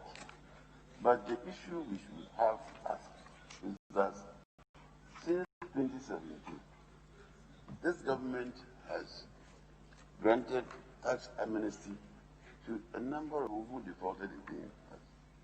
What has become of those tax amnesty? And we are now introducing this one. Let's critically look at those tax. What? You are not hearing me? Oh, I will face the thing directly. Tax amnesties that were declared 2017, 2018, 2019. What has become of them? Did anybody take advantage of them? Did the state benefit from this arrangement? You see, in tax administration, we have to be very careful. You will encourage those who don't pay taxes with these measures. And those who pay the taxes will not benefit. And they don't say, if somebody has been defaulting and now you can't send him to court, why will I be? I will also do the same thing. So I think that it is important for us to review and tell this House those amnesties that we extended to those who defaulted, what has become of them. Second, if you set up this board, how it is going to generate investor confidence, I don't know. If you reduce litigation, does it, in fact, part of the issue of investors' confidence is litigation, that your laws are enforced. But if it is that you are setting up an independent tax appeals board and you ask investors or anybody who has to go there, what are the rules you are going to apply? If the rules are not properly applied, you may have a difficulty. The figure, again, let us encourage those people who pay taxes regularly I would also want to see that we either have a commendation for those who do so, even though it is a duty, so that other people, after having heard that this taxpayer has been doing very well. Tax credit. Hmm? Tax credit. Yeah? Tax credit. Right. Yes. I'm saying that not only tax credit, but to let you know that there have been regular taxpayers, people who have been paying taxes, and then also name and shame those people who are not paying. But if you are quick to provide them with a way out, that is not going to encourage you to collect more taxes. Unfortunately, I don't believe that. I think that we should be more strict in ensuring these things are done, and also give incentives to those who already pay. And finally, Mr. Speaker, Delegates, party delegates. I don't want to go there. No, it's very important. The Gift tax. The gift tax requires everybody to pay tax on gifts exceeding a certain amount. Exceeding 50 cities. But as you know, recently our delegates have been receiving gifts. And TV says some are even. You mean delegates have been receiving double salaries?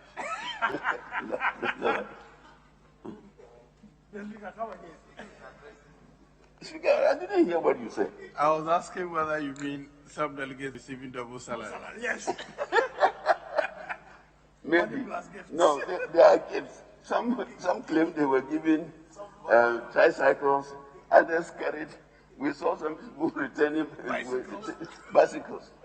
So, look, let's ensure that these delegates also pay tax.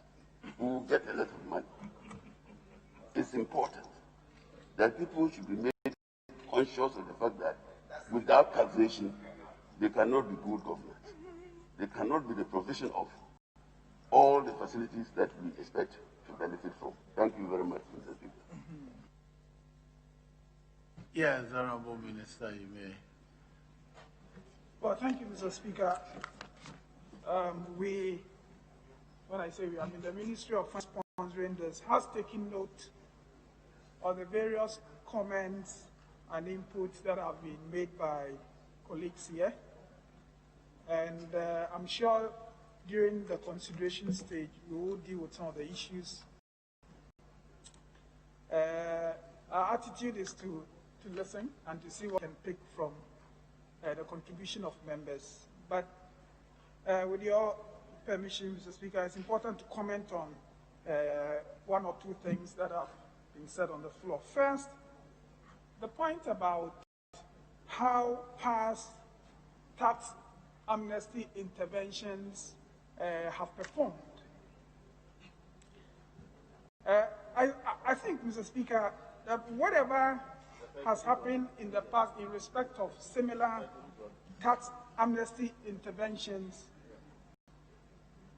we ought to be looking forward and saying, if in the past the interventions did not produce the outcome that we wanted, then maybe the terms were not attractive enough, or the incentives for people to help achieve the objective policy were insufficient. So the remedy would be reviewing similar interventions and ensuring that they contain sufficient incentives to let people support government in achieving the objectives of those interventions.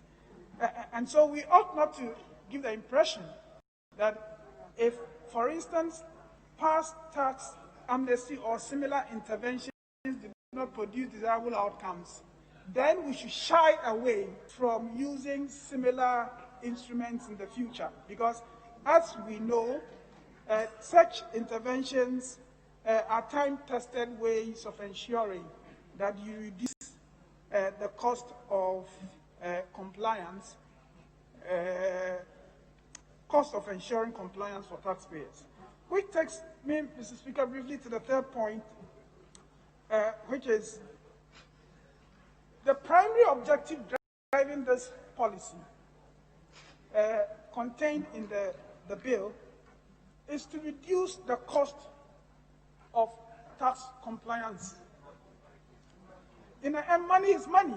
If you're going to spend so much money in order to get, you may also want to consider, if you do not have the option of ensuring that you reduce the cost of enforcing the tax laws and ensuring compliance. That is a basic principle underpinning this particular tax intervention, and I urge members to move a little away from the suggestion that somehow you are treating non-compliant taxpayers with kid gloves and that you will not ultimately ensure compliance. It is, in the end, to ensure that government revenue is maximized by lowering the cost of compliance. Finally, on the point about delegate and whether they are receiving, some of them are receiving double salaries. Mr. Speaker, what? That was unjust. It did not be part of the debate. Thank you, Mr. Speaker. It's not just to make the point that we have gift tax, and in the Tax Act you have provisions that govern the payment of taxes, not just on what delegates receive, but on what politicians receive for their campaigns as well. So we should treat this holistically and ensure that indeed anybody that receives any form of gift or income have paid the appropriate taxes on it. I thank you, Mr. Speaker. Probably the Ghana Revenue should look closely at that. You probably can make money for the shortfall, the revenue shortfall. And our members at the conclusion of the debate, all in favor of the motion say aye. All against say no. The ayes have it. The motion is carried. An act to amend the Revenue Administration Act 2016, Act 915, to establish an independent tax board, provide for the payment of a shortfall in tax liability without payment of a penalty, and for related matters. The Revenue Administration Amendment Bill 2020 is accordingly read a second time.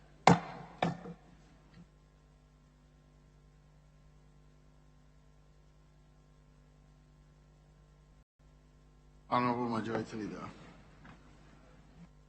Mr. Speaker, we'll proceed to item number 10. Item 10. Item 10.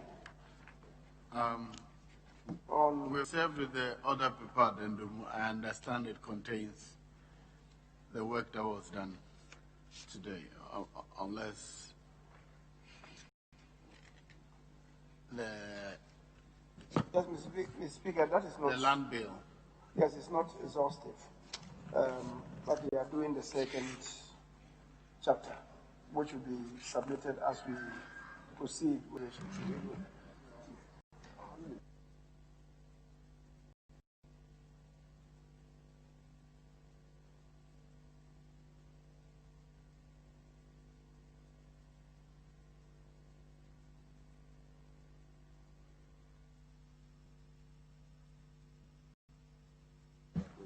Yes, Mr. Speaker,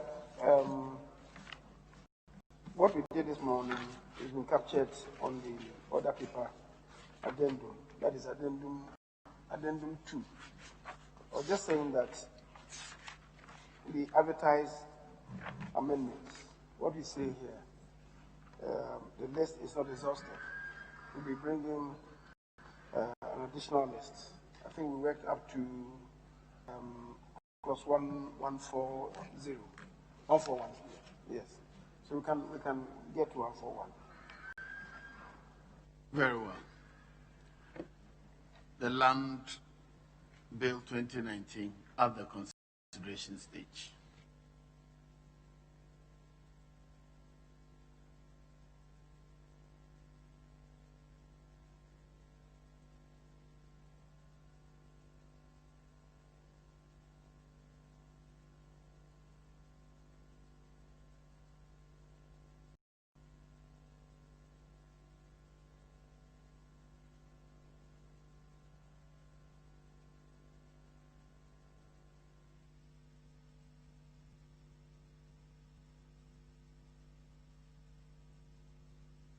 Honourable members, we have some questions to be put in clause 64 and 65. Have we resolved the matter? Or would yes, Chairman. Right Honourable Speaker, we beg to start from clause 121. X. Very well. Clause 121.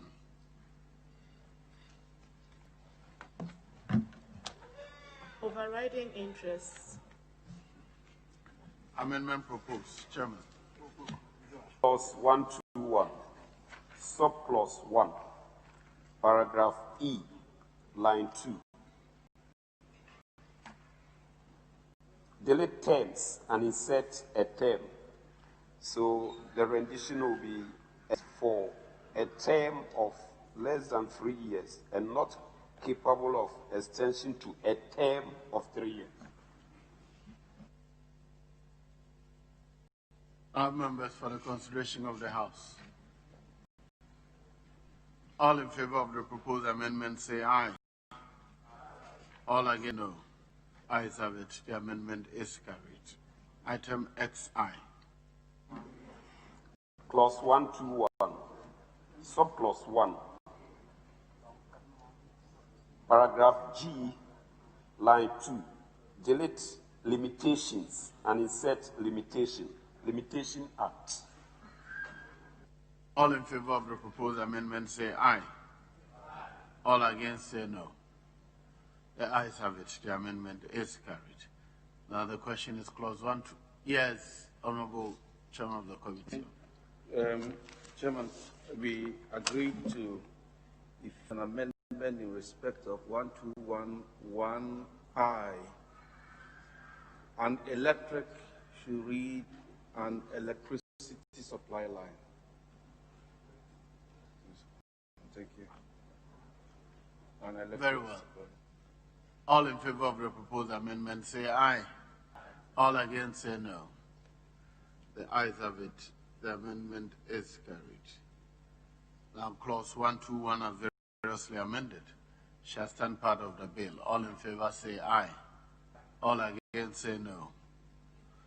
The ayes have it. Clause 121 as variously amended is ordered to stand part of the bill. Clause 122. Transfer without consent. Item XII. Chairman. Clause 122, amendment proposed. Subclause 2, read drafts as a transfer without valuable consideration under subsection 1 has the same effect as a transfer for valuable consideration. As many as are in favor of the proposed amendment say aye. All against say no. The ayes have it. The amendment is carried. Clause 122 as amended is ordered to stand part of the bill. All say aye. All against say no. The ayes have it. Clause 122 as amended is ordered to stand part of the bill. Clause 123. Entries as actual notice. Item XIII. Chairman. Clause 123, line 2, before land, delete I. So the new rendition will be a person who acquires land or an interest in land. All in favor of the proposed amendment, aye. All against say no. The ayes have it. The amendment is carried. Now, clause 123 as amended is ordered to stand part of the bill. All in favor say aye. All against say no. The ayes have it. Clause 123 as amended is ordered to stand part of the bill. Clause 124. Priority of registered interests. Chairman, amendment proposed.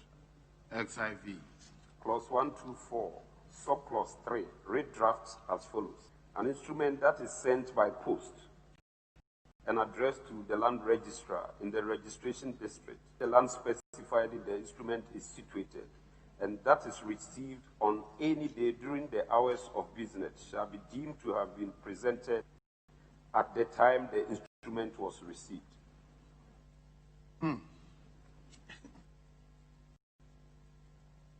Is the post part that I am skeptical.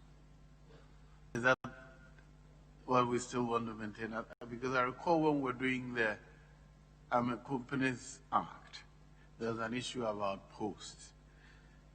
So, very well. I'll put the question. As many as are in favor of the proposed amendment, say aye. All against, say no. The ayes have it, the amendment carried. Now, clause 125 as amended. Sorry, 124 as amended is ordered to stand part of the bill. All in favor say aye. All against say no. Sorry, okay, Chairman of the Constitutional and Legal Committee.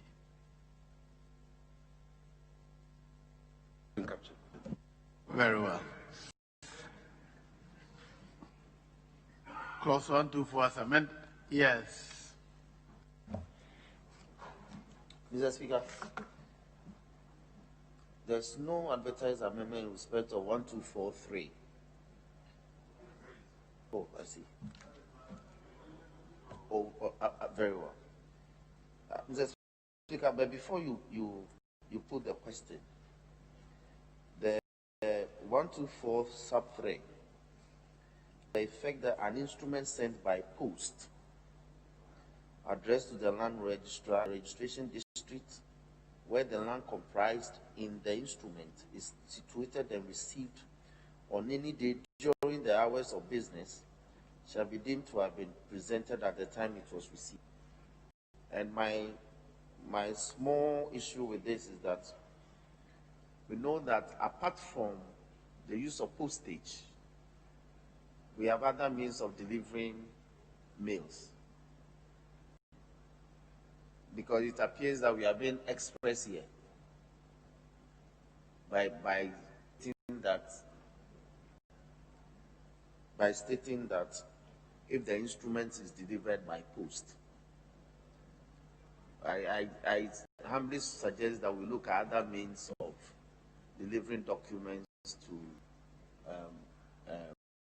public offices so that they can also be taken care of. So, for instance, in addition to by post, we can say that where the instrument is hand delivered, it may not be by postage. There's an issue. We are being specific. Yeah, no, Chairman of Constitution and Legal. Chairman, because we didn't want to create any ambiguity as to the time of the receipt of the instrument, that explains why 1243 is saying that if, assuming 2 or 3 people post their instrument by post in respect of a particular land, this law is saying the time of the posting of the instrument doesn't matter. What matters is the time that the instrument is received, because that is capable of verification. The example that he's citing, that if it is hand delivered, Mr. Speaker, that doesn't occasion any issue at all, because when it is hand delivered, it is when the thing is received that will be the basis for the evidence. The thing is already by hand. If it is delivered by hand, there is no disputation as to when the thing is received, because as soon as it is delivered, it is deemed that the thing is received on the day that it is hand delivered. But what can occasion an issue is when the thing is delivered by post. When it is delivered by post, you are, let's say in Tamale, posting it. I'm in Kumasi, posting it. So how do we determine that the thing has been received? We can only determine it when the land registry actually receives the instrument. So we are particularly concerned about delivery of instrument by post. I think we are confused, and I used to have same. The post here is what is influencing our thinking. But actual fact, what is determined is when it is received. It doesn't matter by which post, whether it is UPS or GEMS, or once it is received, the record will show that it was received at this time. And that is what it is. Yes. Mr. Speaker, what may be creating the problem for me is that if you look at the controlling headline under 124, it's in respect of the time of registration of the instrument as a perfect, to constitute a perfect title. It's not simply about delivery of the instrument to the office to be processed. No, read 124 again. Priority of registered interest. Whichever is received first gets priority. And so if it is sent by post, the time of reckoning is when the particular post is received, not when it was posted. Yes, Mr. Speaker, from experience, the difficulties this presents is that when the instrument is submitted to be processed for purposes of registration of the interest, there may be administrative issues which may result in the effect that even though 2 instruments or 3 instruments may have been submitted the same day, the name of the instrument would have been such that one would have been processed faster than or earlier than the other. So the difficulty for me is that we are talking about priority of registered interest. The priority of registered interest, are we looking at the time when the document has been submitted, processed, and effectively registered? Or we are looking at simply the submission of the instrument to the office to be processed into that instrument? Yes, Honorable Ranking Member. Let's attempt to clear this confusion. When land is to be registered under the land title registry deed, presently as exists in Ghana, you purchase forms, you complete the forms, and you show evidence of your interest. When you submit it, a stamp is embossed on it. The stamp is very important. The stamp shows the date that you submitted it and the time that you submitted it. The time says the priority, the time it was delivered. So if another instrument of the same nature is submitted, priority in delivery is determined by the time that you submitted. Now, because and that is captured in 1. That is captured in 1. At the time the instrument is delivered, that is 1. But where the instrument is posted, when can we reckon time? 2 is saying that time is reckoned when the instrument is received. It doesn't matter the stamp put on the instrument posted shows a different date. The time that the delivery, the time that they take possession is the priority. That's all I can say. Thank you. All in favor of the proposed amendments? All against say no. The ayes have it. The amendment is carried. Now, clause 124 as amended. Is ordered to stand part of. All in favor say aye. All against say no. The ayes have it. Clause 124 as amended. Is ordered to stand part of the bill. Clause 125. Land certificate. Amendment proposed. Chairman. Clause 125, subclause 1, line 2. Delete that and insert there. So the new rendition will be the land registrar shall, on registration of a person as proprietor of land or an interest in land, issue a land certificate to the person. All in favor of proposed amendment say aye. Yes, Honorable South Day. Mr. Speaker, I am in favor of this amendment, save that, in my humble opinion, where we have in line 2, where we have proprietor of land, or I think that we should have or holder of an interest in land, because if we leave it the way it is, it appears that there's no adjective to qualify an interest in land. The land registrar shall, on registration of a person as proprietor of land, or proprietor of land or interest in land. The land and interest are all controlled by proprietor. Very well. Very well. All of the proposed amendments say aye. All against say no. The ayes have it. The amendment is carried. Clause XVI.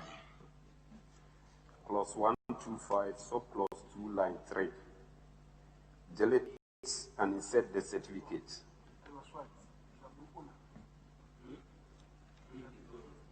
So it will read, a land certificate shall be as specified in Form 5 of the third schedule, and shall show by an extract from the registry map endorsed on or annexed to the certificate the land to which the certificate relates.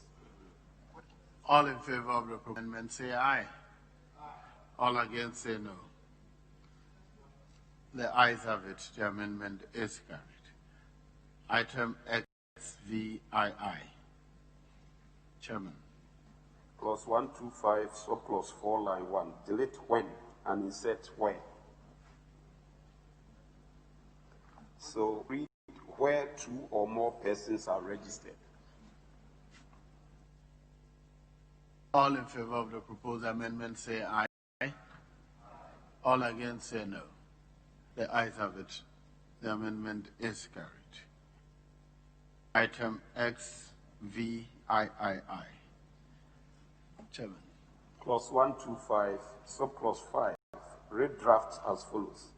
A certificate issued under section 4 shall indicate, under subsection 4, shall indicate the proprietors, the proportions of interest of the proprietors, and whether the proprietors hold the interest as joint tenants or tenants in common. All in favor of the proposed amendment say aye. All against say no. The ayes have it. The amendment is carried. Now the question is, clause 125 as variously amended shall stand part of the bill. All in say aye. All against say no. The ayes have it. Clause 125 as variously amended is ordered to stand part of the bill. Clause 126. Issuance of new land certificate. There is no advertised amendment to clause 126. Clause 126 shall stand part of the bill. All in favor say aye. Against say no. The ayes have it. Clause 126 is to stand part of the bill. Clause 127. Substituted land certificate. Item X1 XIX. Chairman. Clause 127, subclause 2, paragraph A, line 2. Delete it and insert the certificate. So it will read an exact copy of the original with an indication on the certificate that the certificate is a substituted land certificate. All in favor of the proposed amendment say aye. Yes, Honorable Majority Leader. Speaker, yes, a minor insertion. A substituted land certificate shall be an exact copy of the original. Original what? Original certificate. So just to insert that. The substituted land certificate shall be an exact copy of the original certificate.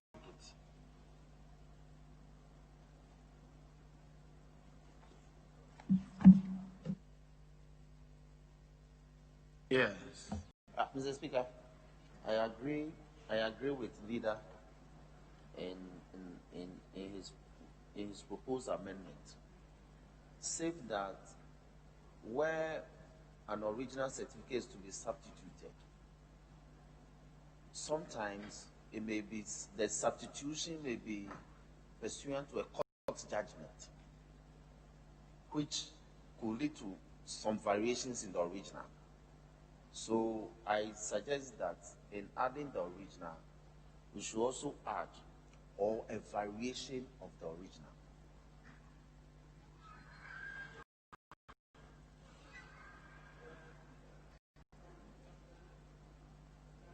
Yes.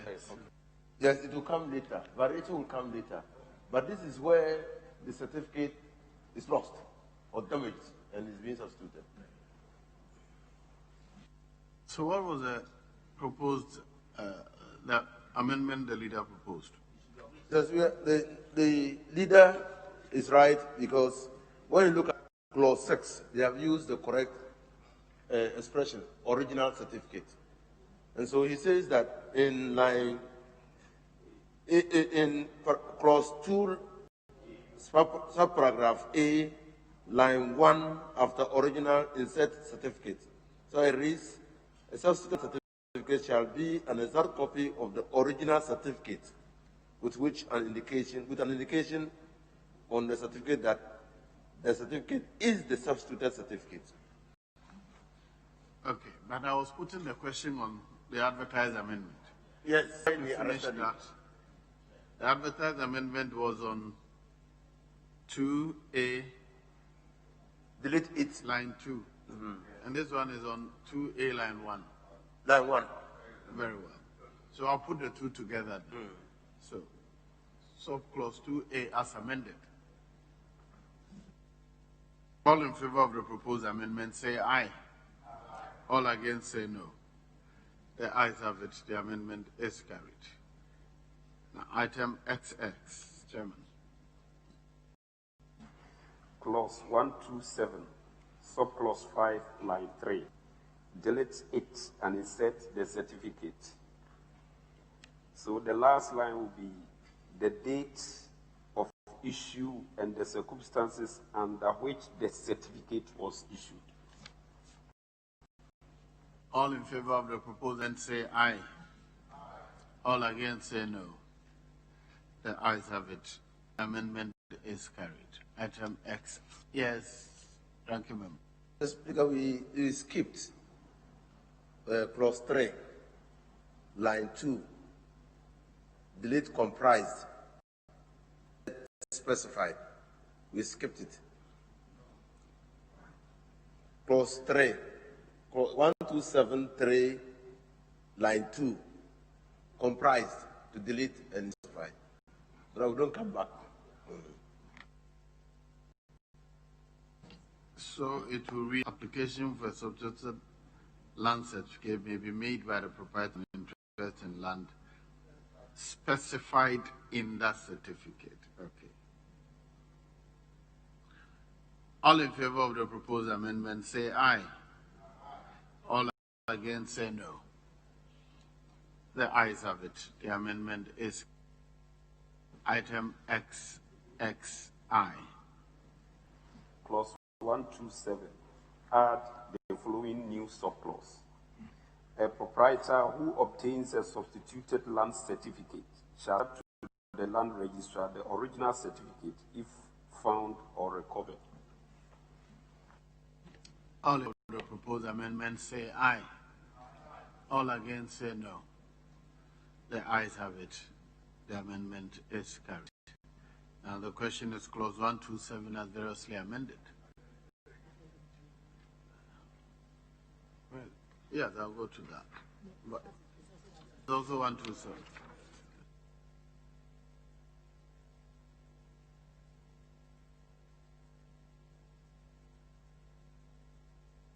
Very well. Honourable members, we shall continue with addendum 3, which also advertise amendments to clause 127. Now, item I on addendum 3. Clause 127, subclauses 8 and delete and insert the following. A person who intends to be issued with a copy of a land certificate shall, in the case of A, the registered owner of the land apply to the Lands Commission for the copy. And B, a person who is not the owner of the land make an application on notice to the court for the order to that effect. For an order to that effect. Honourable members, for the question of the House. All in favor of the proposed amendment say aye. All against say no. The ayes have it. The amendment is carried. Item II. Clause 7, subclause 10. The redraft follows. Redraft as follows. A person who unlawfully procures a substituted land certificate or fails to surrender a found or recovered original certificate on receipt of substituted land certificate commits an offense and is liable on summary to a fine of not less than 5,000 penalty units and not more than 10,000 penalty units, or to a term of imprisonment of not less than 5 years and not more than 10 years or 10 years, sorry. Yes, Honourable Member Fday. Mr. Speaker, I am really surprised by this provision. Mr. Speaker, this is because the effect of asking the Land Commission or the Registrar of Land to substitute or to prepare and issue a substituted certificate to indicate that it is a replacement of original, for me, nullifies the effect of the original. Because it will be indicated, we just provided that on the face of the substituted certificate, it will be indicated that it's a replacement of the original. So, if the reason is genuine that the original was lost or could not be found, and a reasonable case, and a case is made, and they find it reasonable to issue a substituted one, why, as a house, do we want to provide that in the event that the person discovers the original and he fails to submit it, he commits an offense, so much so that when he's convicted, imprisonment will come in? I find it a bit unconscionable that we want to do that as a house. Because yes, for me, the issuance of the substitute certificate, you can rely, because we are saying that you can rely on it as though, as if you relied on the original to do it, to conduct any transaction. Yes, Ranking Member. Mr. Speaker, his conclusion about the effect of the substitute certificate is right. That's what the law says. It's as good as the original certificate. And your observation that the effect of the issuance of the substitute certificate is the nullification of the original certificate is also good. But the nullification can only be at the land registry. So you are confronted with a situation where an original certificate has been declared lost, and a request has been made for the issuance of a substituted certificate by the owner of that certificate. The substituted certificate is issued and cancels within the system of the land registry the original certificate. The owner of the certificate subsequently finds that certificate. On that certificate, there's nothing indicating that it is cancelled. And as a practitioner, you have known that because the land certificate is conclusive evidence of title, in court, they go for substituted service, a substituted certificate, and still use the original certificate to support applications for bail because there's nothing there. So we are saying that if subsequently it is found, you surrender it. If we fail to surrender it, it evinces a willful intention to keep. So you procured the certificate willfully. And that offense has already been provided in the law, in the old law and in this law. So we are not doing anything unquestionable. Mr. Speaker, there's only one thing that the drafters failed to add, small little thing. In the law, the promoters of the law decided that a person can pay the penalty units and also go to prison. So you will find the concluding part of the offense creating section or both, but not there. So I should just conclude with or both to satisfy the original intention of the promoters. Thank you. The proponents want both. We want both. That's our decision here to take. Yes, Chairman says that you should add the fine, imprisonment, or both. Right, Honorable Speaker, let's add. Let's add. Very well. So, as many as are in favor of the amendment say aye. All against say no. The ayes have it. The amendment is carried. Now the question is, 27 as variously amended shall stand part of the bill. All in favor say aye. All against say no. The ayes have it. Clause 127 as variously amended shall stand part of the bill. Clause 128. Provisional land certificate. There's no advertised amendment to 128.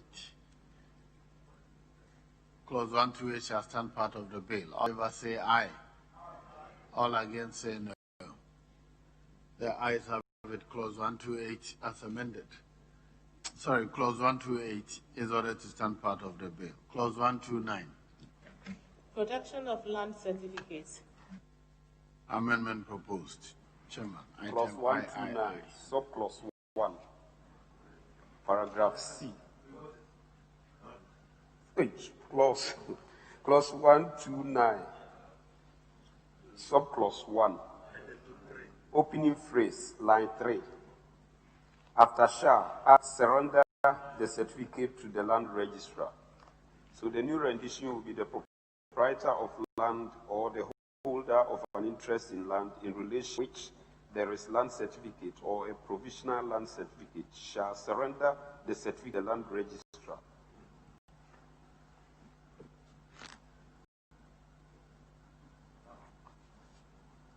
Yes. For the consideration of the House.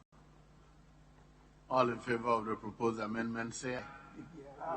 All against say no. The ayes have it. The amendment is carried. Item IV.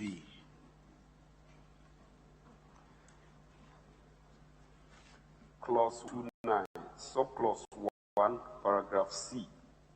Line 1, delete otherwise and insert any other enactment.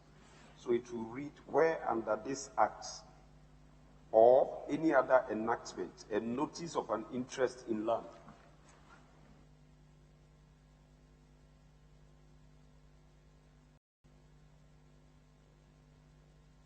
All in favor of the proposed amendment say aye. All against say no. The ayes have it. The amendment is carried. Item IV.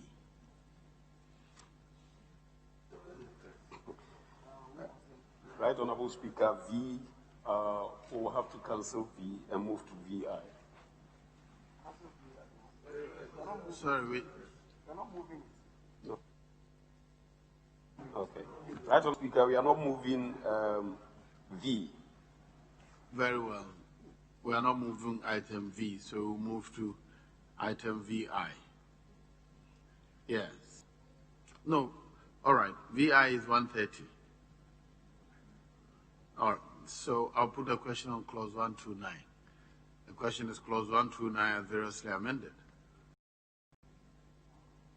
Shall stand part of the bill. All in favor say aye. All against no. The ayes have it. Clause 129 as variously amended. Stand part of the bill. Clause 130. Searches and copies. Yes, Chairman. Clause 130. amendment proposed, subclause 3, line 2, delete act and insert chapter. So it will read, a person seeking information concerning a parcel or an interest in land registered under this chapter or matters incidental to the parcel. Mr. Speaker, this is because this particular chapter is talking about land title.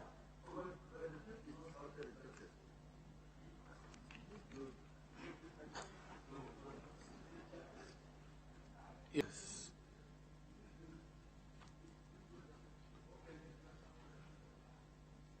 All in favor of the proposed amendment say aye. All against say no. The ayes have it. The amendment is carried. Now, clause 130 as amended shall stand part of the bill. All in favor say aye. All against say no. The ayes have it. Clause 130 as amended is ordered to stand part of the bill. Clause 131. Evidence of contents of land register. Item VII, Chairman. Clause 131, line 4, delete its content and insert the contents of the land register.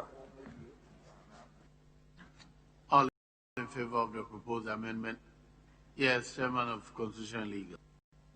Chairman, sorry, Speaker, I wanted to be consistent here.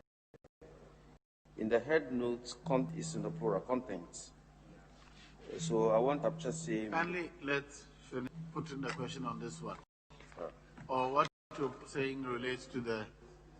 That's right. Just before, it's in relation to the same proposed amendment.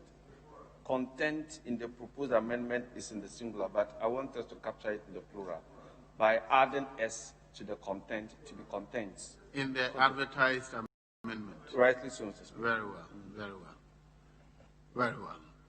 Now, the advertised amendment, the inserted phrase should be the contents of the land register. All in favor of the proposed amendment say aye.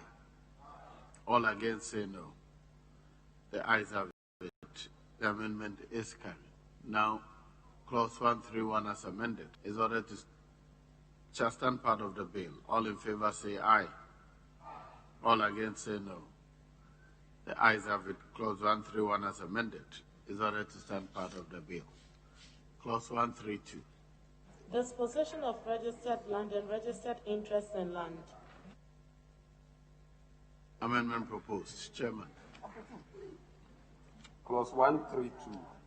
Right Honorable Speaker, EIII, we are not moving, so we'll move to II.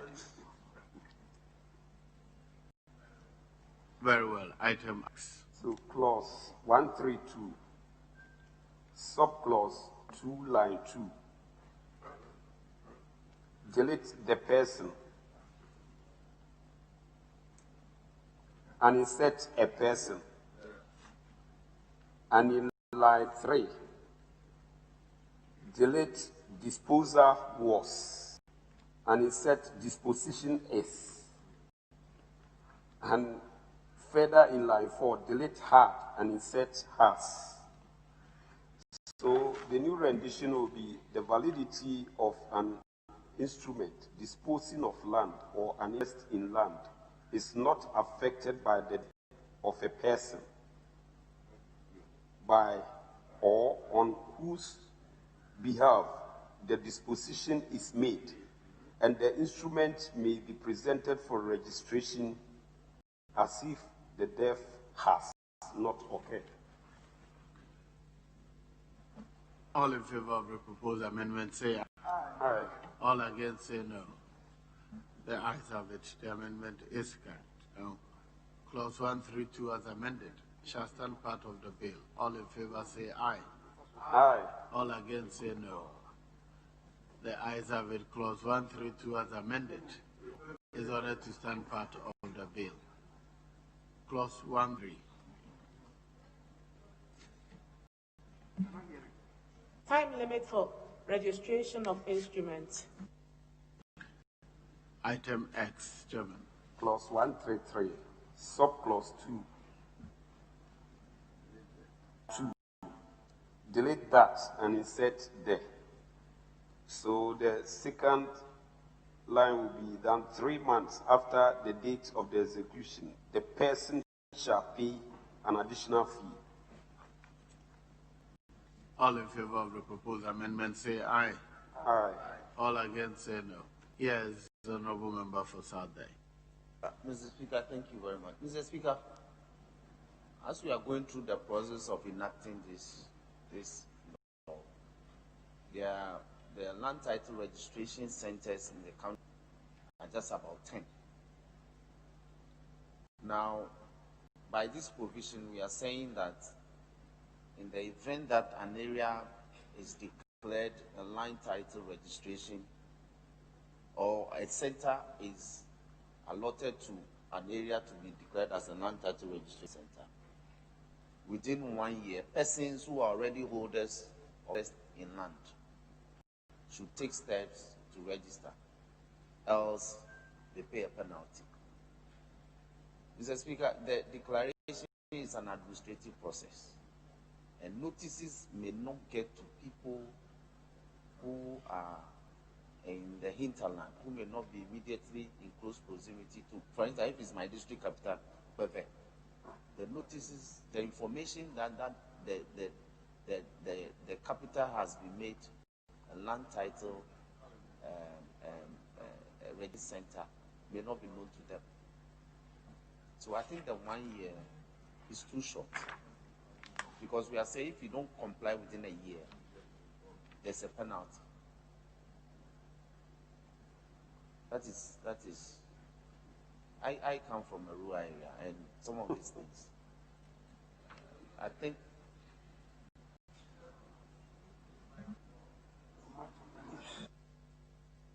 The rural areas are not a problem. Once you get there, it will be done. The challenge is here, Accra. Even if you submit it within 1 year, it may take 5 years. They don't get to the process. Yes, honorable member for hours. Yes, because it's just the same thing as any law that you pass or you make a declaration. What we have been putting in our laws is that there should be even radio announcement, local radio announcement, and publishing either on the website or all that. So it is, you can't get everybody to know. But once you also know the benefit of the registration, people will get to know and do it. If they are not, they will be reminded. So I think that, I mean, his concern, it may be, but it's the usual thing that we have with all laws. You pass a law and people may not know that you have a law. Yes, thank you, member. In addition to that, the 1 year is actually to incentivize people. That when you take advantage after the declaration of an area as a registration center, district, and you register within 1 year, you don't pay anything. It's free. But after 1 year, you pay. So to incentivize people to come up and register because of the tremendous benefits that registration brings to the owner of the land. Yes, leader. Mr. Speaker, the truth is, even if you give 2 years or 3 years, and the people are not properly informed or educated on the matter, we'll come back to square one. We made the laws if for the executive to really educate the people on the processes involved in the execution. So I agree with the Honorable Member for Wa West that when we make the laws, it's for the executive to take the necessary steps to ensure compliance and indeed implement the laws that are made by Parliament. There is often a gap. I agree with the Honorable Dafia-Mopong. Parliament is not to blame, it's the executive.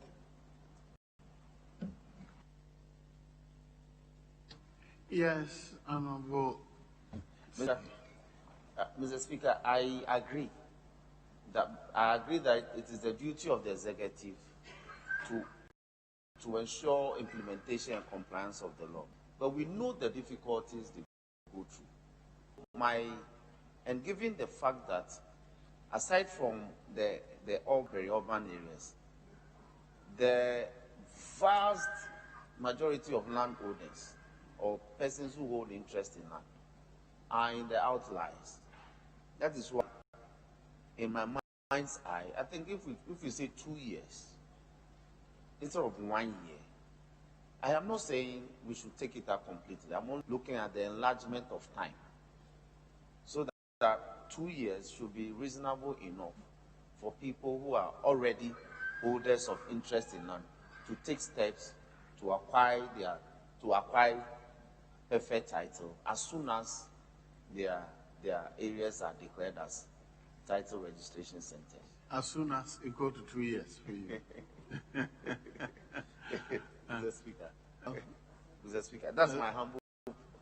There's no proposal for amendment before me, so I'll put the question. As many as are in favor of the proposed amendment, say aye.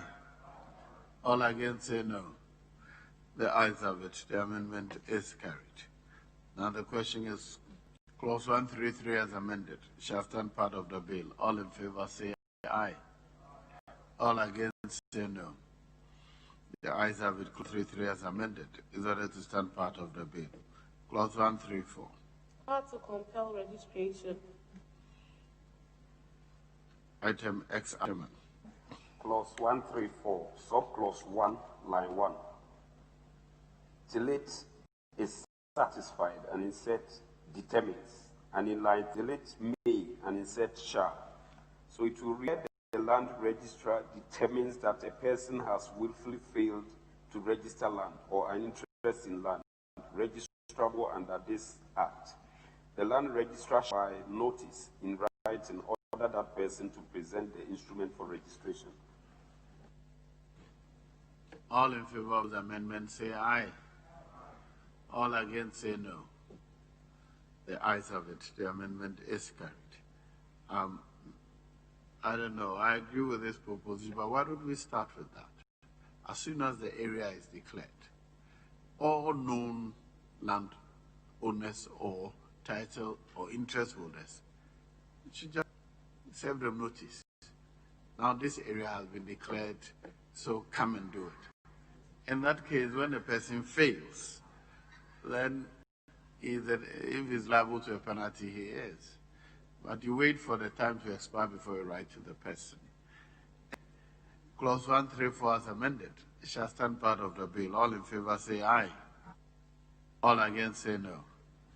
The ayes have it. Clause 134 as amended is ordered to stand part of the bill. Clause 135. Registration of instrument showing title of grantor. Chairman, item XII.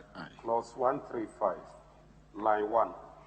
Delete the grantor and insert a grantor, and also delete the prior and insert a prior. So it will read, where a grantor satisfies the land registrar that a prior instrument in relation to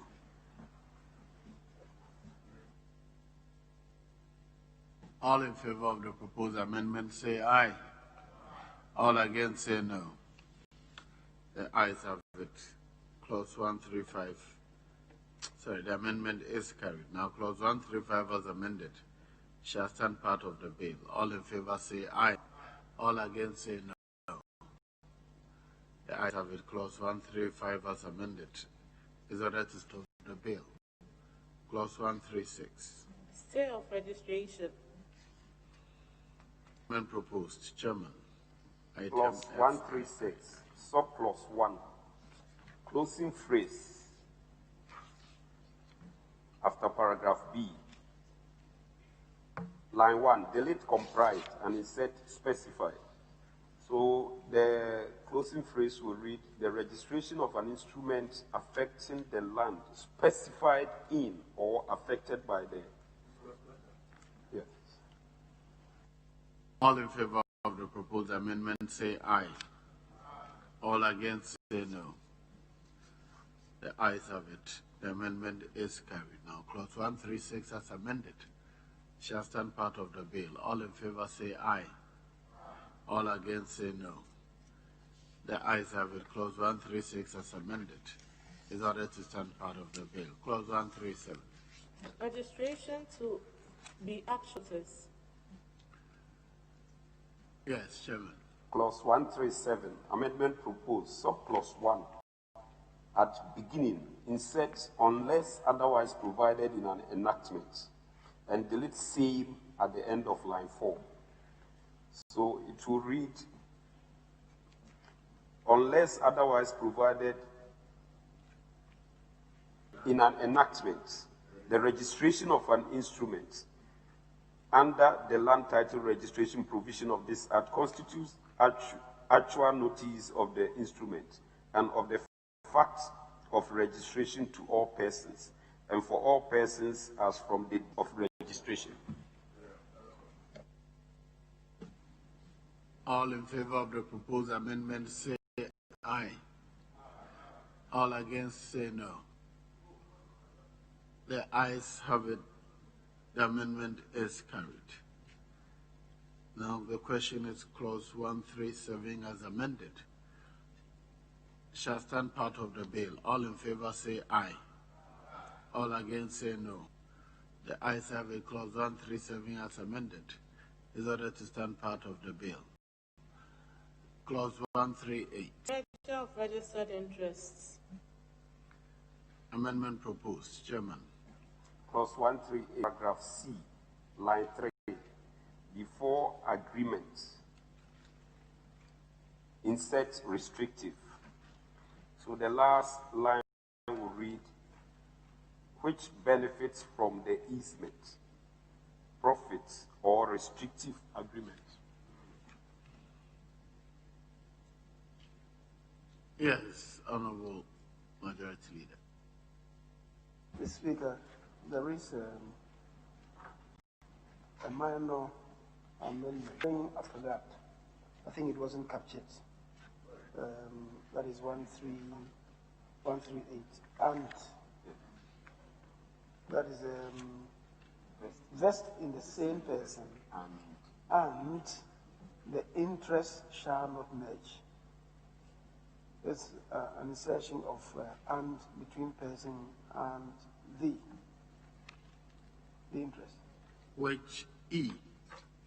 No, same C. So it will read, the proprietor, C reads, the proprietor of a parcel which is burdened with an easement, profit or restrictive agreement, and the proprietor of a parcel which benefits from the easement, profit, or restrictive agreement vest in the same person, and the interest shall not merge. It's not advertised.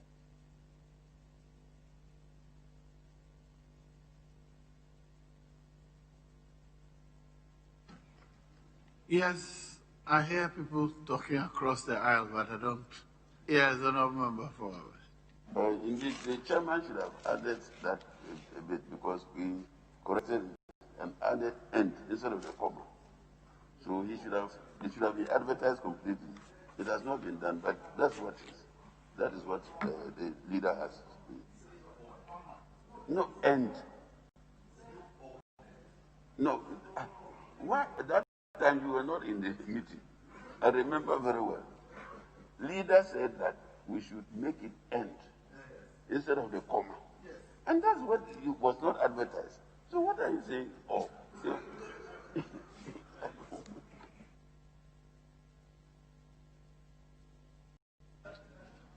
Yes. All in favor of the proposal say aye. All against say no. The ayes have it. The amendment is carried. Now clause 138 as amended shall stand part of the bill. All in favor say aye. All against say no. The ayes have it. Clause 138 as amended is ordered to stand part of the bill. Clause 139. Copies of extracts as evidence. Yes, Chairman. Amendment proposed. Clause 139, line 2, delete shall be and insert is. Shall be and insert is. And in line 3, delete or other. And further in line 4, delete. No. Without further or other proof. That will eventually when you say that it could be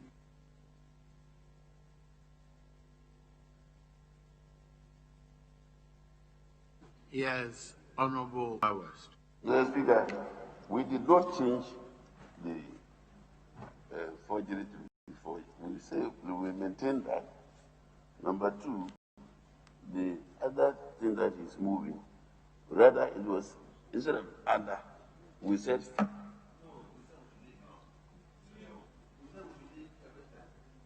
okay. So you are abandoning the proposed amendment to clause 139? No.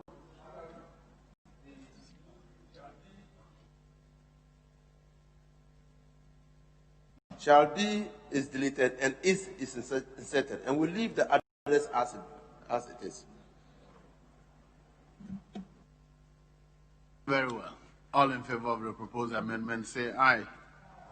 All against say no. The ayes have it. The amendment is carried. Now the question is clause 139 as amended. Shall stand part of the bill. All in favor say aye. All against say no.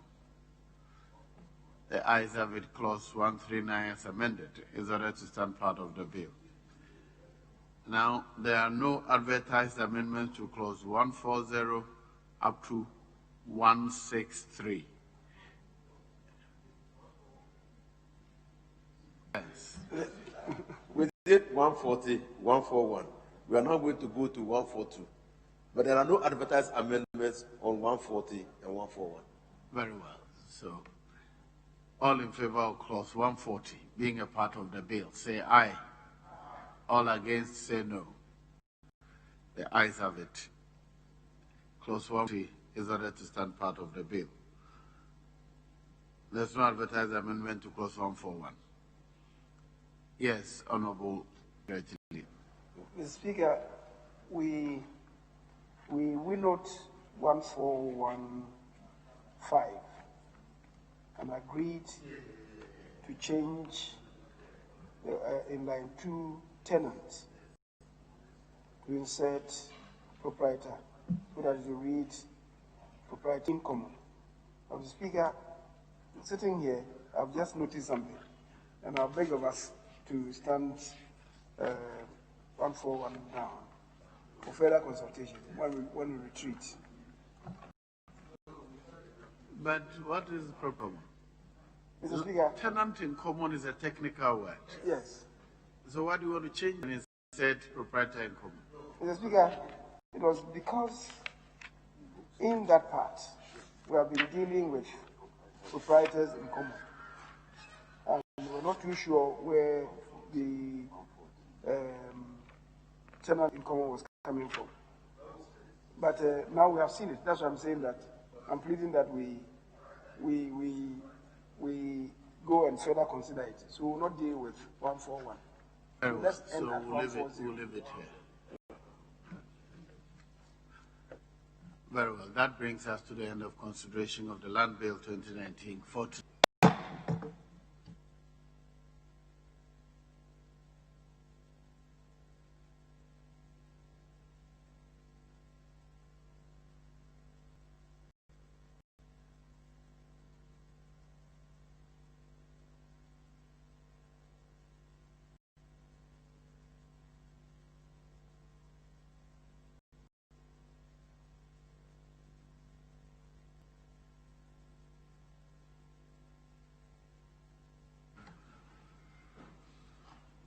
Yes, Honorable Majority Leader.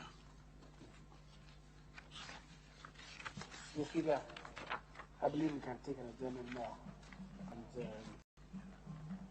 resume tomorrow at 10 o'clock in the phone. Very well. Mr. Speaker, if I may urge my colleagues, the usual collaborators, at a winnowing level. Speaker, I believe they will have some breathing space. So even though we told ourselves that we're going to meet at 4, I believe we can meet at 4.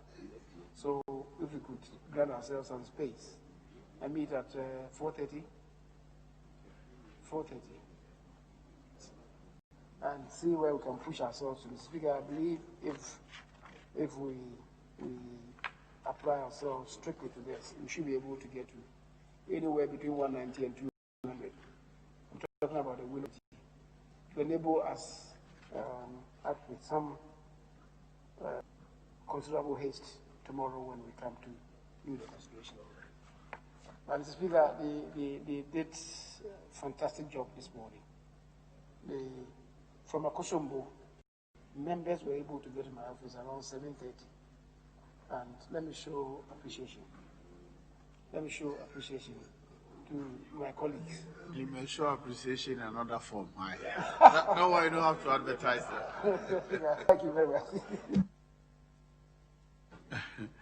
Honourable members, the House is adjourned till Tuesday, the 14th of July, 2020, at 10 o'clock in the forenoon.